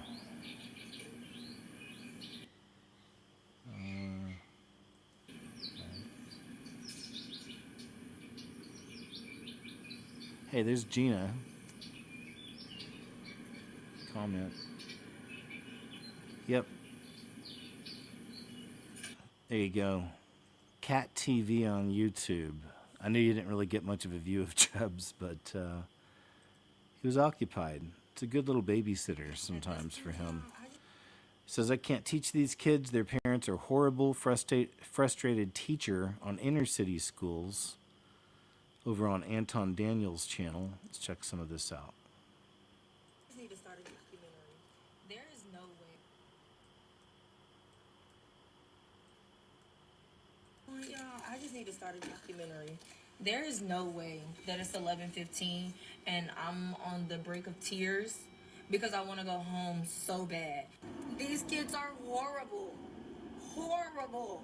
They don't care about learning. The parents don't hold them accountable. They don't make their kids hold themselves accountable. The admin does not hold the parents of the children accountable. They say they hold the kids accountable, but they go to the office and they come back and they do the same thing. It's awful. I have a parent in there with me for some of the kids that have disabilities, like different things. Like, she's in there to support me. She watched me teach a whole lesson. I explicitly taught this lesson. I used all of my resources. The students had studies weeklies out in front of them. I had the article up on the board. We went article by paragraph. We broke it down. I asked them questions about it. We dissected the pictures. The whole nine. I did my job. I'm pausing, asking them questions. If you're a teacher, any teachers in the audience tonight or listening later, let us know if you have any issues with the youngsters. Maybe you're a teacher and you're dealing with the younger generation. What's the experience? Is it 6-7? Is it skibbity? These are the questions we have. And you use Studies Weekly, like, that at the end, like, they do there's a little quiz just to check for comprehension, right? So we get to that point, y'all, and only my same 5 students could answer the questions. And it was simple things, like, who was Benjamin Franklin? Was he a doctor or an inventor? They're saying a doctor. We had to learn, mind you, I teach first grade, but we had to learn the word perseverance because that is one of his character traits. It means don't give up, keep trying. That's how I explained it to them. I asked them, does perseverance mean kindness? All of them but 5 said yes. Let me tell you what the problem is. It's at home. It starts at home. That is 98% of what the problem is. The teachers, they're going to be the scapegoats, but the teachers is just over-glorified babysitters. The environment, the school itself is going to be a scapegoat, but it really doesn't matter. Usually you can endure no matter what, right? At home is where the real problem lies because they smoked around, they abused, they're I guess I'll stop there. Play a little bit of that clip from Anton. Is there any more? Yeah. Let me see some more from her. Here we go. I tell them the sky is blue. What color is the sky? They say red. This is deeper than education. This is deep, like, baby, don't get me to diagnosing them. And then on our way out the door to lunch, because y'all know I have to leave to lunch or I'm going to spaz. But on our way out the door, one of the kids spit in another kid's face. Crazy. Spit, just spit. And before that, the same little girl that I made the video on, 2 other of my videos on with the parent, y'all, she's been hitting people all morning. I talked to her at 7:40 about hitting my nonverbal, putting her hands on. She didn't hit him. She grabbed my nonverbal autistic little boy's arm. Why are you touching him? He does not mess with nobody. Why are you touching him? Spoke to her about that. Then, on the way to specials at, what time they go? 7:46, because I was running late. Because of that incident, she grabbed another one of my autistic students' face. Why are you touching her? Mind you, this little girl has already had a swarm report and been referred to the counselor for a bullying incident on the bus. She hits, she steals, she cusses, and all her mama want to say is she still believes in Santa Claus and the Tooth Fairy and she not going to change overnight. She a kid. I'm fed up, y'all. I just sent a long email citing the code of conduct in the student handbook, student and parent handbook, letting my admin know I have exhausted all of my resources. I can't take recess from the little girl because her mama say it's illegal. So what else do you want me to do? And at what point you can't punish is the suspension going to be given? You can't hold them down. You can't do nothing. I've asked for the removal out of my classroom. Sad. They won't grant it. So, okay, now I'm going to cite what y'all have in black and white. So now what? Now what? All right, I'll stop there. It looks like it goes on just a little longer. It's over on Anton Daniels' channel, and he's another one pulls some really good clips, usually to do with the culture wars, if you will. Cringiest thing about modern Star Trek, Dave Cullen's shows. I was just watching. The world is an evil, villainous place. CIA spy claims this biblical prophecy is real, and he's the ex-spy, this guy. He's interesting, from what I heard. Can't remember where to start, though, with this. It's 11 minutes long. We'll check some of this out. It's actually older, too, from 6 months ago, but I thought it was good. All right. So one of the things that you learn in the Bible is that, you know, we live in a fallen world. We live in a world that's controlled by Satan. We live in a world where the enemy is the most powerful being on the planet, right? God is waiting for us somewhere else. The Holy Spirit is here with us to help guide us and lead us. But God doesn't claim to control the earth. He has sent his son so that his son can have cleaned our sin forever. God is not really interested in the earth. God is interested in the universe and the individual souls that choose to join him, right? There's it may have been Ian or somebody else that helped me on my faithful journey, and there were 3 or 5 of them that were really important in my faithful journey at the academy. Once explained to me this idea of, you know, the earth is a ball, and Satan is a Rottweiler, and Satan controls that ball. We are his plaything, right? The enemy, if you will. But the Rottweiler's on a leash, and the leash is held by God. So he gets to play with the earth as much as God lets him play with the earth. But otherwise, we're just stuck on this thing, right? God lets him do it. Because God is the one that's in ultimate control. And what do you think of that? For me, it's very liberating, because for me, it shows me how small I am. Yeah. It shows me how big the enemy is, which is what I need to know, because guess what 95% of my day is filled with? Temptation to do the wrong thing. And everybody listening is in the same fucking boat. Yeah, yeah. That's what fills our day. Yes. Temptation to do the wrong thing, not motivation to do the right thing, right? So it makes sense. I like that visual understanding of, oh, big scary dog, I'm on a fucking ball. I Right. can't beat that dog. Dog's gonna do whatever the hell it wants to with me. But life doesn't end here. There's something bigger than the dog, right? So when I get chewed, swallowed, and shat out the back end of that Rottweiler, like that's the end. That's when I have the chance to actually join the Father. All right, I'll go and stop there. Man, this is a good one, too. You should check more out from him. This is Julian Dory Clips. Yeah, this is a really good one. Good interview. Interesting character, interesting background. A lot to share. Oh, we saw this earlier, Repeat didn't we? everything you just said About the Alien Invasion 2027. I think that's a little different. AI tells her about the Alien Invasion 2027. Oh yeah, we did see this one earlier, sorry. It was good. You gotta say it was good. It says, look up and you just may catch a UFO. 2 different witnesses, 2 different parts of the world from 3 days ago. Let's check this out.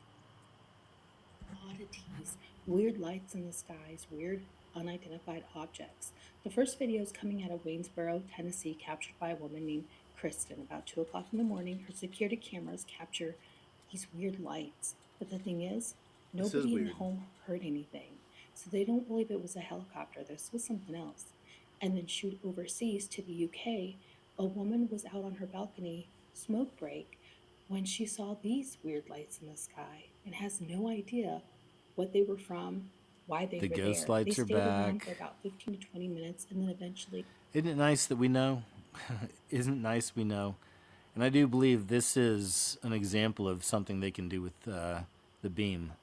And it probably is, because we've been seeing this anomaly, this particular type of UFO on the shows now for a couple of years, mostly thanks to Mavi UFO Alarm, for real. I always got to shout them out, man. He does a great job. He's compiling all these videos all the time, all the footage. So, and because of that, we've seen a lot of it. I found some other examples outside of that channel, but mostly we found them there. And certainly it's always on the clouds, so it's always a beam, I believe, from above coming down, and they operate these lights. You know, they've been doing it around the world. It's like a slow boil, getting people conditioned, making sure a lot of people are having this experience. They'll talk about it to others. They'll share the story. They'll show the story. You know, the whole thing, just kind of preparing the world, because it's a huge illusion and delusion that's coming. It's huge. disappeared. Take a look at these next 2 videos. Comment below. Tell me what you think. All right.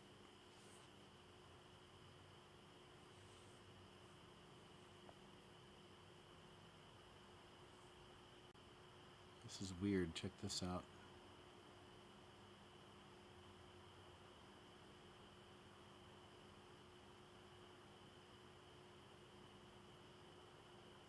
Crazy.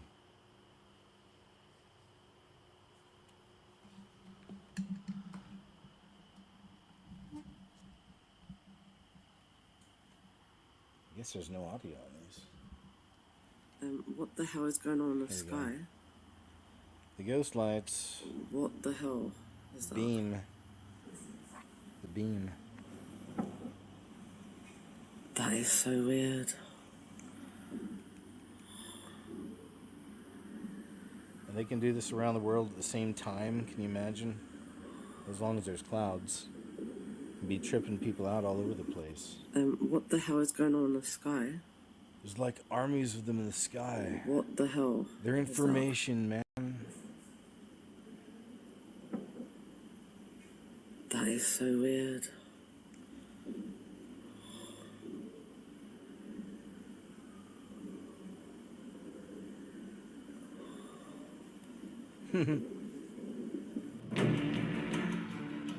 Those darn ghost lights, I tell you. It's the beam. I definitely, over the years, finally started seeing it that way. Makes sense. Thousands of Brazilian protesters stormed COP30 climate change conference furious at the elites, so-called world elites, and their champagne socialism hypocrisy, with the CC, which is a 33.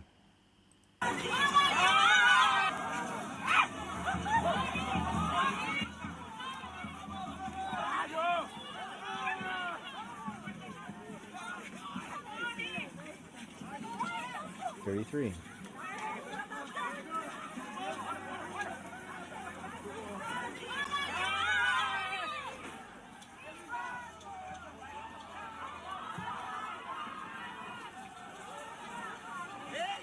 All right, there we go. Good. Good. It's good to see some folks acting out against the so-called elite. Right, Chubbs? Unfortunately, today, a very large percentage of the... Play a little bit of this from 3 days ago, Rapture prior to the 1800s, debunking the Darby lie. Very important, I believe, information to get out there. We'll watch a few minutes of this from young Ashley. I know I've got a lot from her this week. It's usually not like that. There was several I found this week from her, and I thought they were good. Church So attacks the pre-tribulation rapture. And one of the main reasons for this is that, according to them, it didn't even exist prior to the 1800s because this man, John Nelson Darby, invented it. Now, along the same vein, there's also belief that a girl in the 1800s, Margaret MacDonald, had a vision of the rapture. That's where it originated, and that's actually where John Darby got it from. So either way, a very large percentage of the church today does not believe in the pre-tribulation rapture, because they do not believe that it existed before the 1800s. So I'm here to tell you that this is a lie straight from the enemy, and I won't just prove it to you. I will also explain why the enemy is doing this, because surprise, surprise, it has to do with the Antichrist. Now, in order for this to hold true, there cannot be a single mention of a pre-tribulation or a pre-wrath removal of the church or the saints prior to the 1800s. But guess what? That's not what we find. We find multitudes of writings dating from as early as the 1st century all the way up to the 1700s. So even though a single mention proves this theory wrong, I will give you a few, and I encourage you to go look them up yourself. If you are somebody that has believed this lie, this proves you have done zero research and you just parrot what you're told. I'll start with one of my favorites, Ephraim the Syrian. Now, he lived in the 4th century, and his writing on the Antichrist and the end times very clearly depicts a removal of the saints prior to the tribulation. There are a lot of writings from him, but we're going to be reading from this one, and I'm starting with this because it's very easy to find, and it's also a fascinating read. He says, "Woe to those who desire to see the day of the Lord, the tribulation, for all the saints and elect of God are gathered prior to the tribulation that is to come, and are taken to the Lord, lest they see the confusion that is to overwhelm the world because of our sins." This writing alone proves that the idea of a pre-tribulation, pre-wrath removal of the church or the saints existed prior to the 1800s, but I'll give you some more for good measure. Next, we have Irenaeus, who lived in the 2nd century. Now, he was a disciple of Polycarp, who was a disciple of the Apostle John. Now, in his book that you can look up, he talks about Enoch and Elijah and how they were caught up, how they were translated, aka raptured, and how it's an anticipation that we can look forward to. He says, thus pointing out by anticipation the translation of the just. He also, after discussing the tribulation, says this, "And therefore, when in the end the church shall be suddenly caught up from this." And again, you can find these writings with very little research. Next, we have Victorinus, I think that's how you say it. He died in 304. He said, "And the heaven withdrew as a scroll that is rolled up." He was referring to Revelation 6:14. "For the heaven to be rolled away," this is his commentary, "that is, that the church shall be taken away." So it was his personal belief that the church was removed prior to the 7th seal. Still, not post-trib. Now let's fast forward to the 1700s. "When Christ comes, believers shall see the King in all his glory, and shall go with him to the land that is very far off." Heaven is the land that is very far off. Christ has assured believers, "It shall be thus," referring to John 14. "He will not go back to heaven and leave them behind. No, they shall sit with him in heavenly places. They shall come down from heaven. They shall be with him when he comes to judge the world." This, of course... All right, I'll stop there. Just want to play a little bit of that from Ashley Hayes. Yeah, I think she does a really great job. She's on YouTube. First found her on TikTok long ago. This is the Trump's ballroom conspiracy, it seems. I've heard some conspiracies about this. Yeah, the kicker, Trump is not using taxpayer money. Oh. He has some donors. You ready for these donors? I guess. Google, Apple, Amazon, Meta, Microsoft, Lockheed Martin, Palantir, Typical. T-Mobile. One of these Sponsored things by is not T-Mobile. like the other, yeah. Here's where it gets weird. Now it's going to be over $300 million for this 90,000 square foot ballroom. $3,330 a square foot. Way 33. outside the standard of what you pay per square foot for a building. So what are they spending so much money on? A theory is that they're building an underground database center. There you go. A couple years ago, Israel built a underground data center. They paid $319 million for this. That's got to be it. So this ballroom is costing about the same as what this data center costs in Jerusalem. But not nearly as big. Well, that's just the surface. Yeah. Because they're just building a ballroom. Yeah. But what's going to be underneath? And why are all these people interested in investing in it? They would all invest because they don't want to be excluded. Oh my gosh, bro. In 2008, when everyone was telling me to get rid of my MySpace and to get a Facebook, I was right. I should have stuck with MySpace. Who made MySpace? Tom. The legend. You don't know Tom? MySpace Tom? I didn't have a MySpace. I think there's a whole rabbit hole on Tom from Facebook. I can't even remember everything that happened with him. Oh, this is the cover of The Economist 2026, or The World to Come in 2026. We're talking about it. Thursday night, YouTube. Kim Kardashian slams psychics after failing bar exam. After recently failing the California bar exam, reality TV star Kim Kardashian slammed a group of psychics who assured her that she would pass the notoriously difficult legal test. The aspiring lawyer and wildly successful entrepreneur reportedly posted the strange rebuke in a video on social media earlier this week. Speaking to a member of her famous family on the phone, she expressed considerable doubt about the many mystics, says we have met with and that we're obsessed with, and offered a rather odd explanation for her sudden skepticism. Says they all collectively, maybe 4 of them, have told me I was going to pass the bar, she explained, in light of multiple positive prognostications. Wow, big words tonight. Failing to come to fruition, she furiously declared that the unnamed mystics were all full pathological liars. Don't believe anything they say. Indeed, you should have known this a long time ago. Hanging out with witches, it ain't cool. Comes back to bite ya. Alright, here's a translation. Let's go English. Influencer finds... Oh yeah, we saw this earlier. The haunted house. Found the body. Remember that? New York 18-year-old Will Burrell is being praised nationwide for starting a burger joint where veterans get to eat for free. Man, that'd be nice. I'd like to go. And now he's donating his proceeds to veterans. Look at this. So just when people may want to throw the young generations under the bus, there's always some jewels out there like this. Growing up, he always told me to do the right thing and give back to others. So every chance I get, I like to help people out, and especially those who serve for us. How old are you? I'm 18. Where did it start? It started actually this past winter. I was 17, a junior in high school. I hosted a 60-person sit-down dinner, and we raised $1,500 for the Gary Sinise Foundation, and that supported the firefighters in LA. Why'd you pick Sinise? Sinise, one of the Green Berets I've worked with in the past, he recommended it to me because it's a very clean, healthy foundation, and he does a great job. Wow. So, okay, tell me about burgers and hospitality. What's your specialty?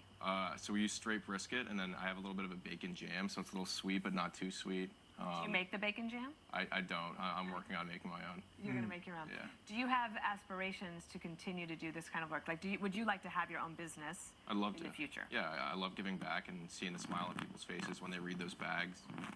We write these. What does it say on the bag? It says, someone thinks you were the best. So we write these Love it. handwritten notes. Just, we donate to veterans' mental health. We try and spread mental health, positivity, and awareness. So I love seeing the smile on people's faces. Your parents must be very proud of what you're doing. Yep. What do they tell you? They tell me that they're proud all the time, and they always have a big smile on their face. What do your friends say? My friend, he's actually over there right now. What's his name? That's Rick, my friend Rick Giordano. Rick, you're too shy.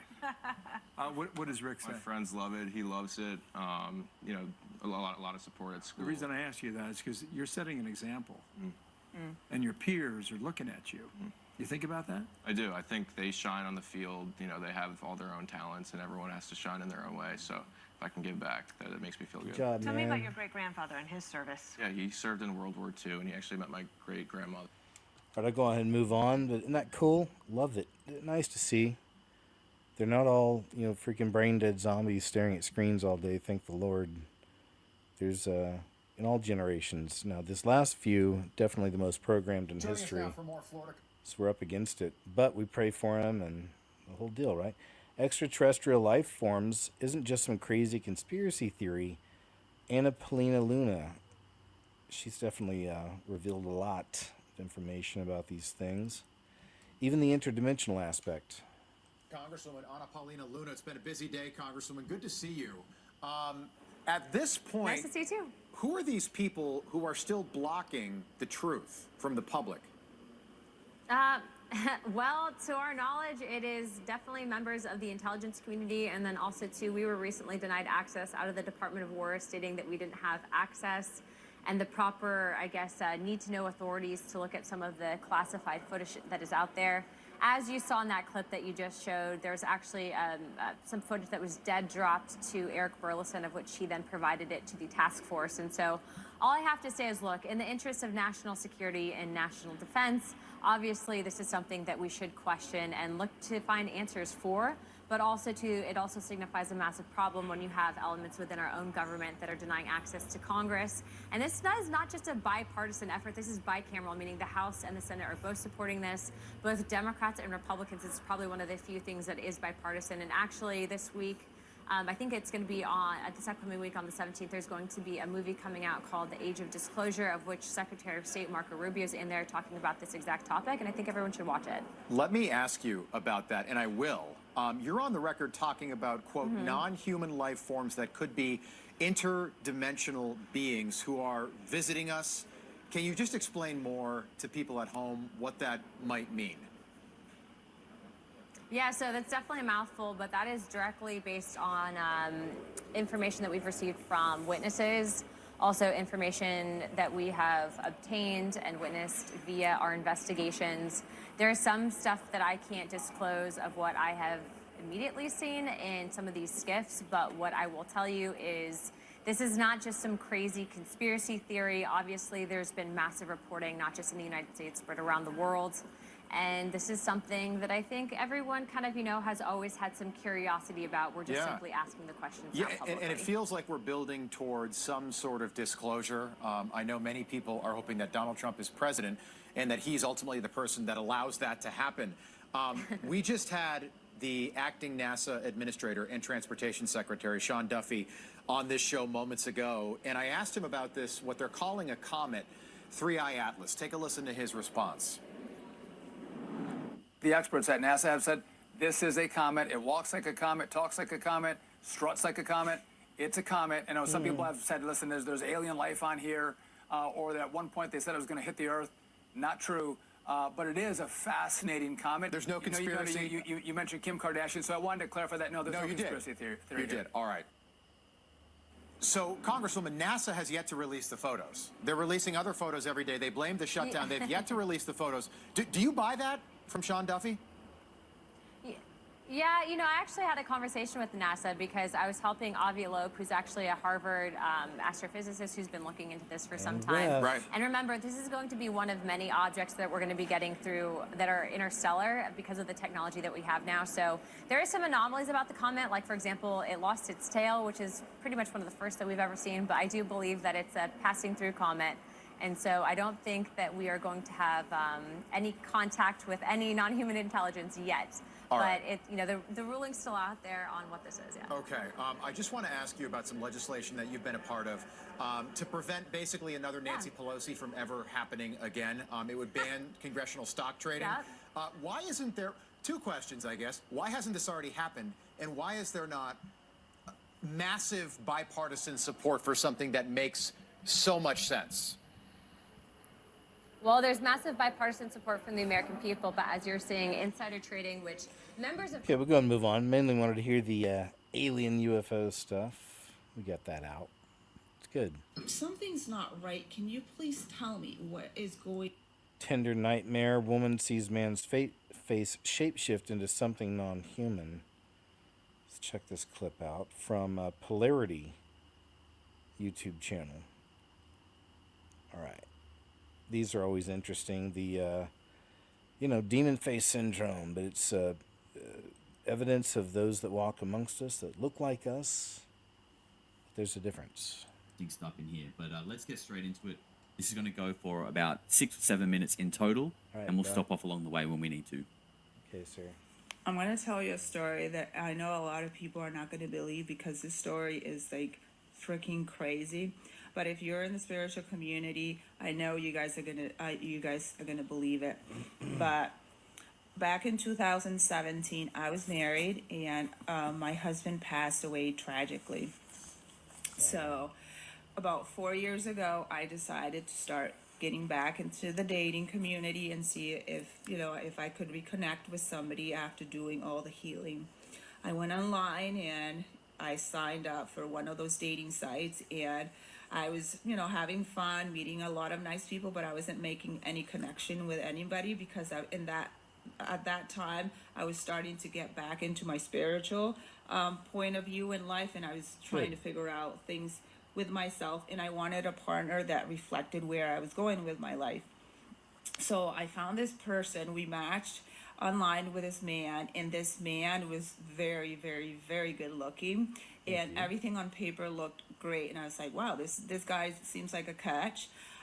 So we went on our first date, and when I go on dates with people, back then when I used to go on dates, one of the things, as being an intuitive person, I like to hug people because I can feel things immediately. So I said, hey, I'm a hugger. He said, well, I'm a little reserved. So he reached out and gave me his hand.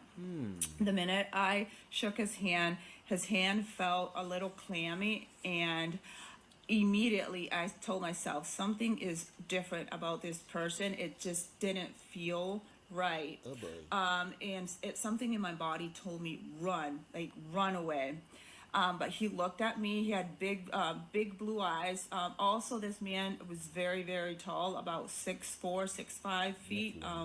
Very pale. Don't tell me blonde hair And too. he looked at me directly, and he was like, "Oh, everything, come in. We're gonna have a great time."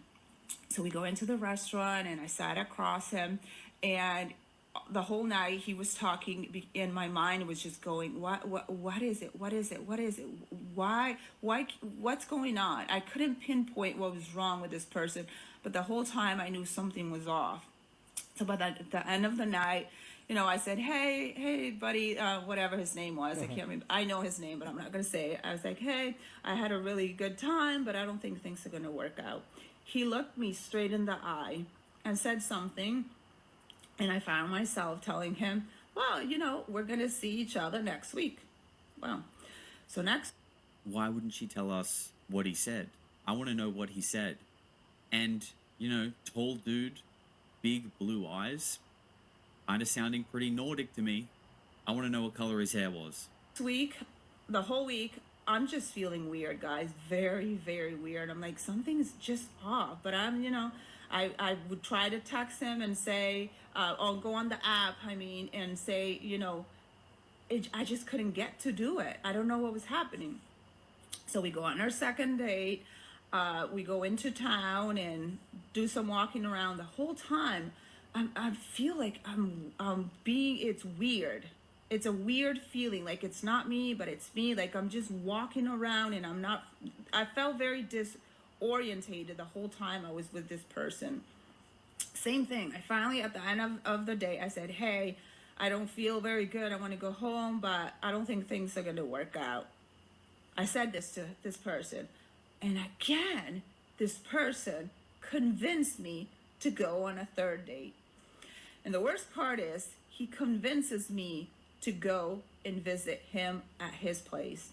So a couple of days later, I showed up, and this whole time I'm driving, I'm feeling like run, but at the same time, there was this pull, a huge pull to go see this person. Mind me, third date, I am going to this person's house, and my heart is beating very, very, very hard.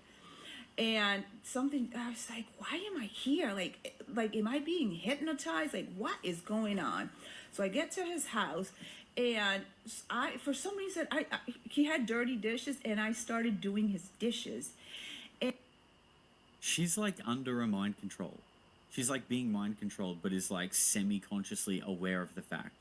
And like she's questioning why she's doing what she's doing, even though she's kind of consciously doing it. But still isn't running away. And now she's doing his dishes. I mean, if that ain't mind control. And he comes from behind me, and he kind of like hugs me, And then I looked at him and I said, something's not right. Can you please tell me what is going on with you? And then he's like, well, okay, let's go talk in the living room. So we go into his living room and we sit down. And guys, he did this. He went like this. Like he shook. And what I saw, I cannot say on TikTok. But when he shook, his whole face changed. Wow, I can't talk. His whole face changed. She's like getting choked up when she's speaking. The way that she... And he said, you are one of a kind. He says, nobody has ever been able to see who I am. And he let me go. So I want you guys to realize that the world is not what you think. The world is not what you think. And I experienced it 101. There are people here who are not people. Yep. This is my light. I want to hear if anyone has... That's right, lady. Thanks for sharing your experience. Stuff has to be crazy to see it in real life, you know? But people do. I'm sure you guys have seen some of these videos from...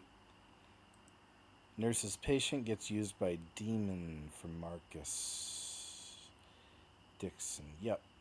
Yeah, it's a shorter one. Let's check it out. Ended up picking up in the float pool and I got pulled to a different unit. Now, a lot of y'all don't know that I work at a hospital during the night. And so I ended up picking up in the float pool and I got pulled to a different unit to sit instead of tech, right? So I'm sitting with this woman and mentally she's having a really hard time. And so when she first got there, you know, everything was set up for her. She sits down, they hook her up to an IV, and she had to use the bathroom. So I take her to the bathroom, I follow behind her with the IV. She gets back to the bed. She wants it completely dark, right? I turn off all the lights, and I'm sitting. And so while I'm sitting there and I'm scrolling through my phone, I look up because... Thanks, that's right. My bad. We saw the same one earlier. I guess we had a couple of double posts there. Let me see. Thank you for reminding me in live chat.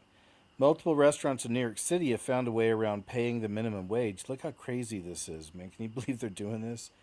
They're hiring virtual cashiers from the Philippines via Zoom calls and only have to pay them $3.25 per hour.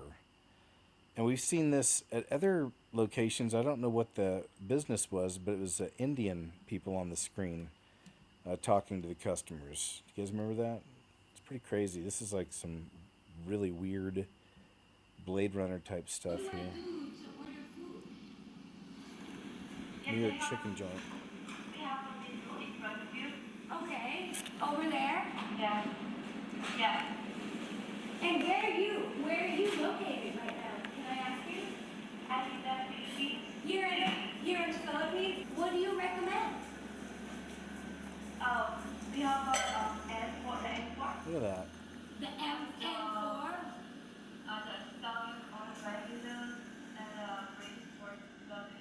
$3.25 an hour. Okay. Do Ugh. people usually tip you? That's a rough month. Sometimes. Yeah. Oh, not every time.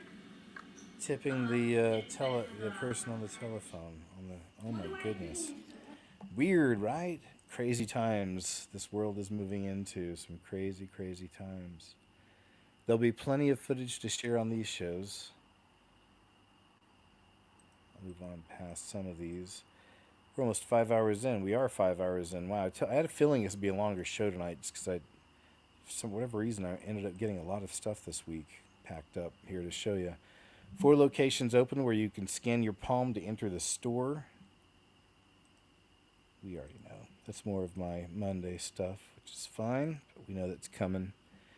Beast system upon us. Final digital beast system. Man, this one's really crazy. What do you guys think about this? First off, I haven't drank a Monster energy drink since I lived in Los Angeles this is years ago.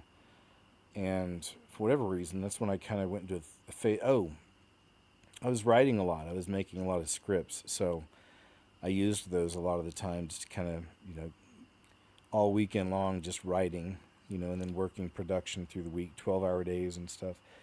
Enough about me, though. A man finds floating plastic inside his Monster energy drinks and says he's ready to sue with this.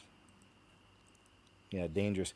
Another one of those where it's like it's right in front of our face. We know it's wicked by all the symbolism and everything around it. We get it. Unleash the beast.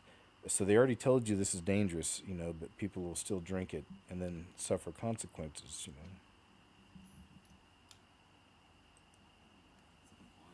It's like you allowed the vampire in.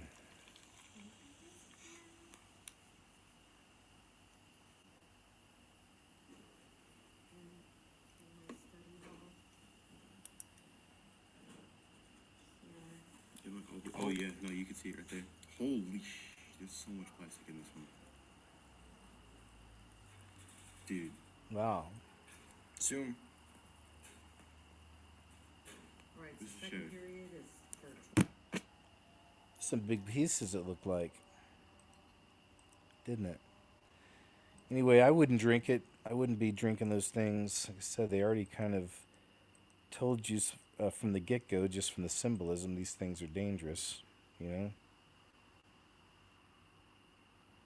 China's rolling out hundreds of UB Tech's new Walker S2 humanoid robots, making the first mass delivery of individual robots to major manufacturers for continuous factory and logistics work. Look at these things.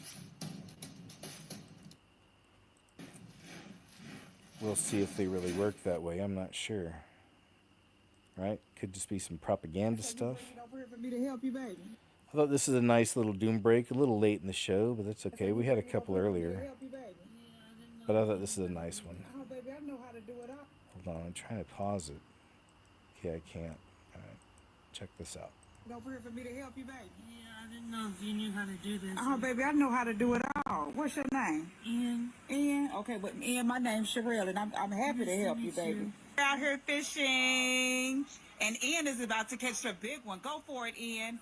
Boom! So you bring it over here for me to help you, baby? Yeah, I didn't know if you knew how to do this. Oh, baby. Love it. All right. Short and sweet. People spontaneously erupt in praise to God, singing worship songs on the streets of New York City, which is nice to see. Let's check this out.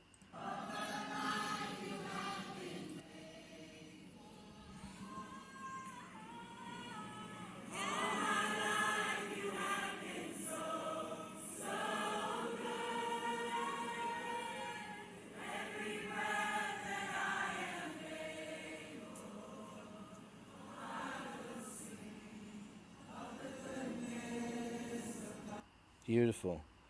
Keep doing it while you can before Mandani makes it illegal out there. Just sing praise to Jesus in public. Fast food companies are now having to weigh the food because of DoorDash Uber Eats theft. Isn't that crazy? Look at this. This is at McDonald's. I didn't know they were having to do this now. All right, guys, so this is what it's come to. This is what it's come to with DoorDashing and customers. Now, I have to weigh every order. I have to weigh every order. Apparently, things are getting lost where DoorDash and the customers have to make sure everything is weighed. See what I mean? They're going by the ounces now, guys. Just so you know. So if you guys are thinking there's food missing because we stole it, yeah, you can't use that excuse no more. Yeah, that's the world we live in now, guys. Isn't that something? That is a sad statement on the world we're in now. I know some of y'all, I'm sure, have had some weird experiences with DoorDash food delivery. At Nashville's Tanger outlets, 4 masked robbers tried to take hundreds of dollars worth of merchandise from a perfume store, only to be temporarily trapped by bystanders barricading the door. This was in Nashville. The only reason I shared this is just to show that there may be crime and chaos spreading around the world, and especially in the blue states, but you can't mess with the South, man. They do stuff like this. They stand together, and they're not scared. So all the citizens came together and stopped that. And next on the board, the UK invests in electric ambulances for net zero, which don't have enough power to work the defibrillators. More of this clown world stuff, right? NHS to be all carbon neutral. So they've decided to get all these electric ambulances that apparently don't have enough electricity to run the make defibrillator. the defibrillator The work. defibrillators So don't work. They just take the body to the nearest charge point. The NHS to be. Heyo. All right, madness, I tell you. Come quickly, Lord Jesus. We love you. New facial recognition vans rolled out by use for 7 more UK police forces. So, wowzers, there we go. They're increasing their surveillance capabilities, and they keep coming after the citizens. And you already know how that's working out, but don't be afraid. First off, that's the last video for the day, so there we go. We stopped at just over 5 hours, man. I had a feeling it'd be longer, so thanks for hanging in so long. Still have a great crowd, over 700. Awesome, cool, interesting, critically thinking, beautiful, handsome human beings with us. For the most part, humans. There might be some of the... But for the most part, humans. So thank you guys so much, man. I really appreciate you. It's lovely to have you here. Thanks, Tamara, for all you do. Great to have you all here this evening, this afternoon. It's been a pleasure, man. I always like to end, before we leave, with a little bit of talk about salvation, reminding you I'm not a preacher, pastor, priest, or prophet. But I love Jesus. He's given me this platform over the years. I've fought to stay in the fight myself, though, all these years. You all have helped me, thanks to your support. In whichever way you do, it's beautiful, and it's helped me stay in it all these years, and how to bounce around different sites, and lost some things, gained some things, but either way, we're still here, so thank you so much for that. But enough about me. He's given me these platforms. I want to share salvation with you. If you haven't been saved, please do, man. That's the time you're in. It really is the end days. We're at the doorstep of tribulation, of things really going crazy, and you need Jesus. And, you know, you've needed him your whole life. We all do. It just takes some people longer to find him than others, but he's always been there reaching out to you. Just have to, you know, admit you're a sinner and ask to be saved. And then believe, know that it's a true story, that the Bible is his history, his story. And the Creator came here in the flesh, lived a perfect life, died a death, a horrible death, was buried, resurrected 3 days later, ascended to heaven, and he's coming back for his bride. So please choose Jesus, my friend. All right? Best decision you'll ever make. His precious blood covers all of your sins, past, present, and future. You know, you'll be wiped clean in that respect. And that's, you know, you'll be able to stand in front of the Lord, in front of the Creator, with no fear. You know, you've been cleaned and cleansed. All right? It doesn't mean we're perfect. Doesn't mean we have a license to sin. Because we do want to reflect him in this life. We want to be like him. You know, we do want to battle our fleshly sins, battle the flesh. And you can do that through the Holy Spirit, right?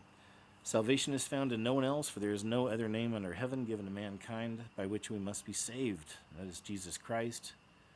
Jesus said, I am the way and the truth and the life. No one comes to the Father except through me. But really, man, you know, whatever's controlling you, man or woman, but whatever's controlling you and dictating your life, and you're sick and tired of it, but you can never get out of it, and you keep getting back into the cycle of it, no matter what it is, you can be freed from it, from all of it. Just trust in Jesus, right? He helps with everything, okay? Even if you partook in the poison, he can help with that too. So trust him, please, all right? That's my appeal. Say a prayer too. Heavenly Father, just want to first off say thank you so much for all these wonderful people that we have here, the family, watching now, watching later. It's a real blessing, each and every one. And just thank you for all the blessings, for all the wonderful things you provide. And there are people out there that have needs, and I pray you help all those people with financial issues, their health issues, and all of that these days.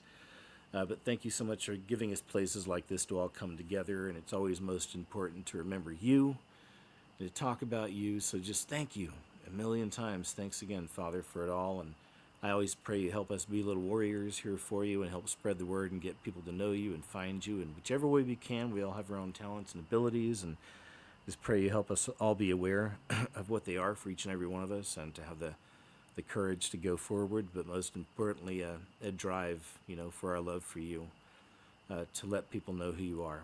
All right, so thank you for that. I pray we're all found worthy to escape these horrible things coming upon this earth, and we love you. And in Jesus' name I pray, amen. All right, guys, thank you. Let me jump over here to the chat with y'all for a second. Put a little background up here. Black screen's no fun. This one's always cool. It's kind of epic, I think.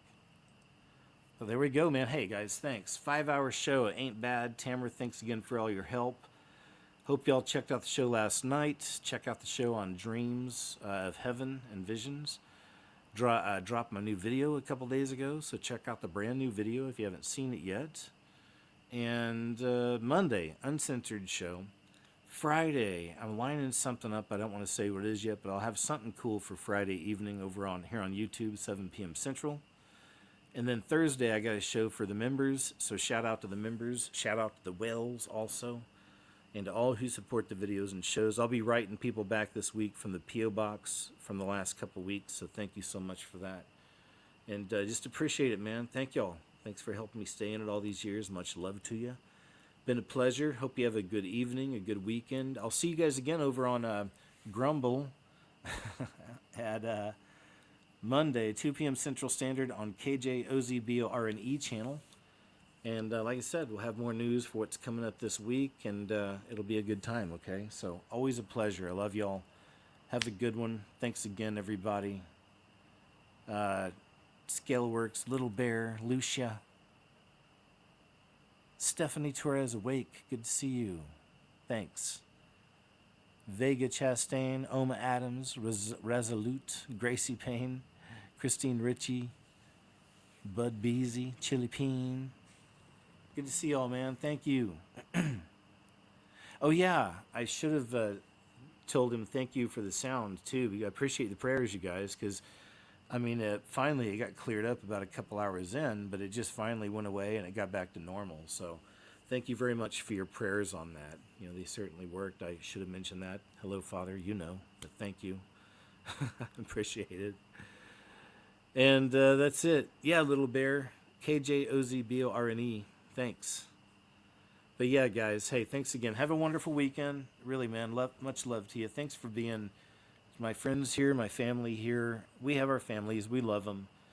Some of us can talk to their families about these things. I can't. So in such a way, I'm just so much more connected in a lot of ways with y'all after all these years. And we can be more real here with each other about, you know, what we see, what we know, right? So anyway, it's all about Jesus, number one. That's it. Okay. All right. Y'all take care, man. Have a good one. I'll see you in a few days. Thanks.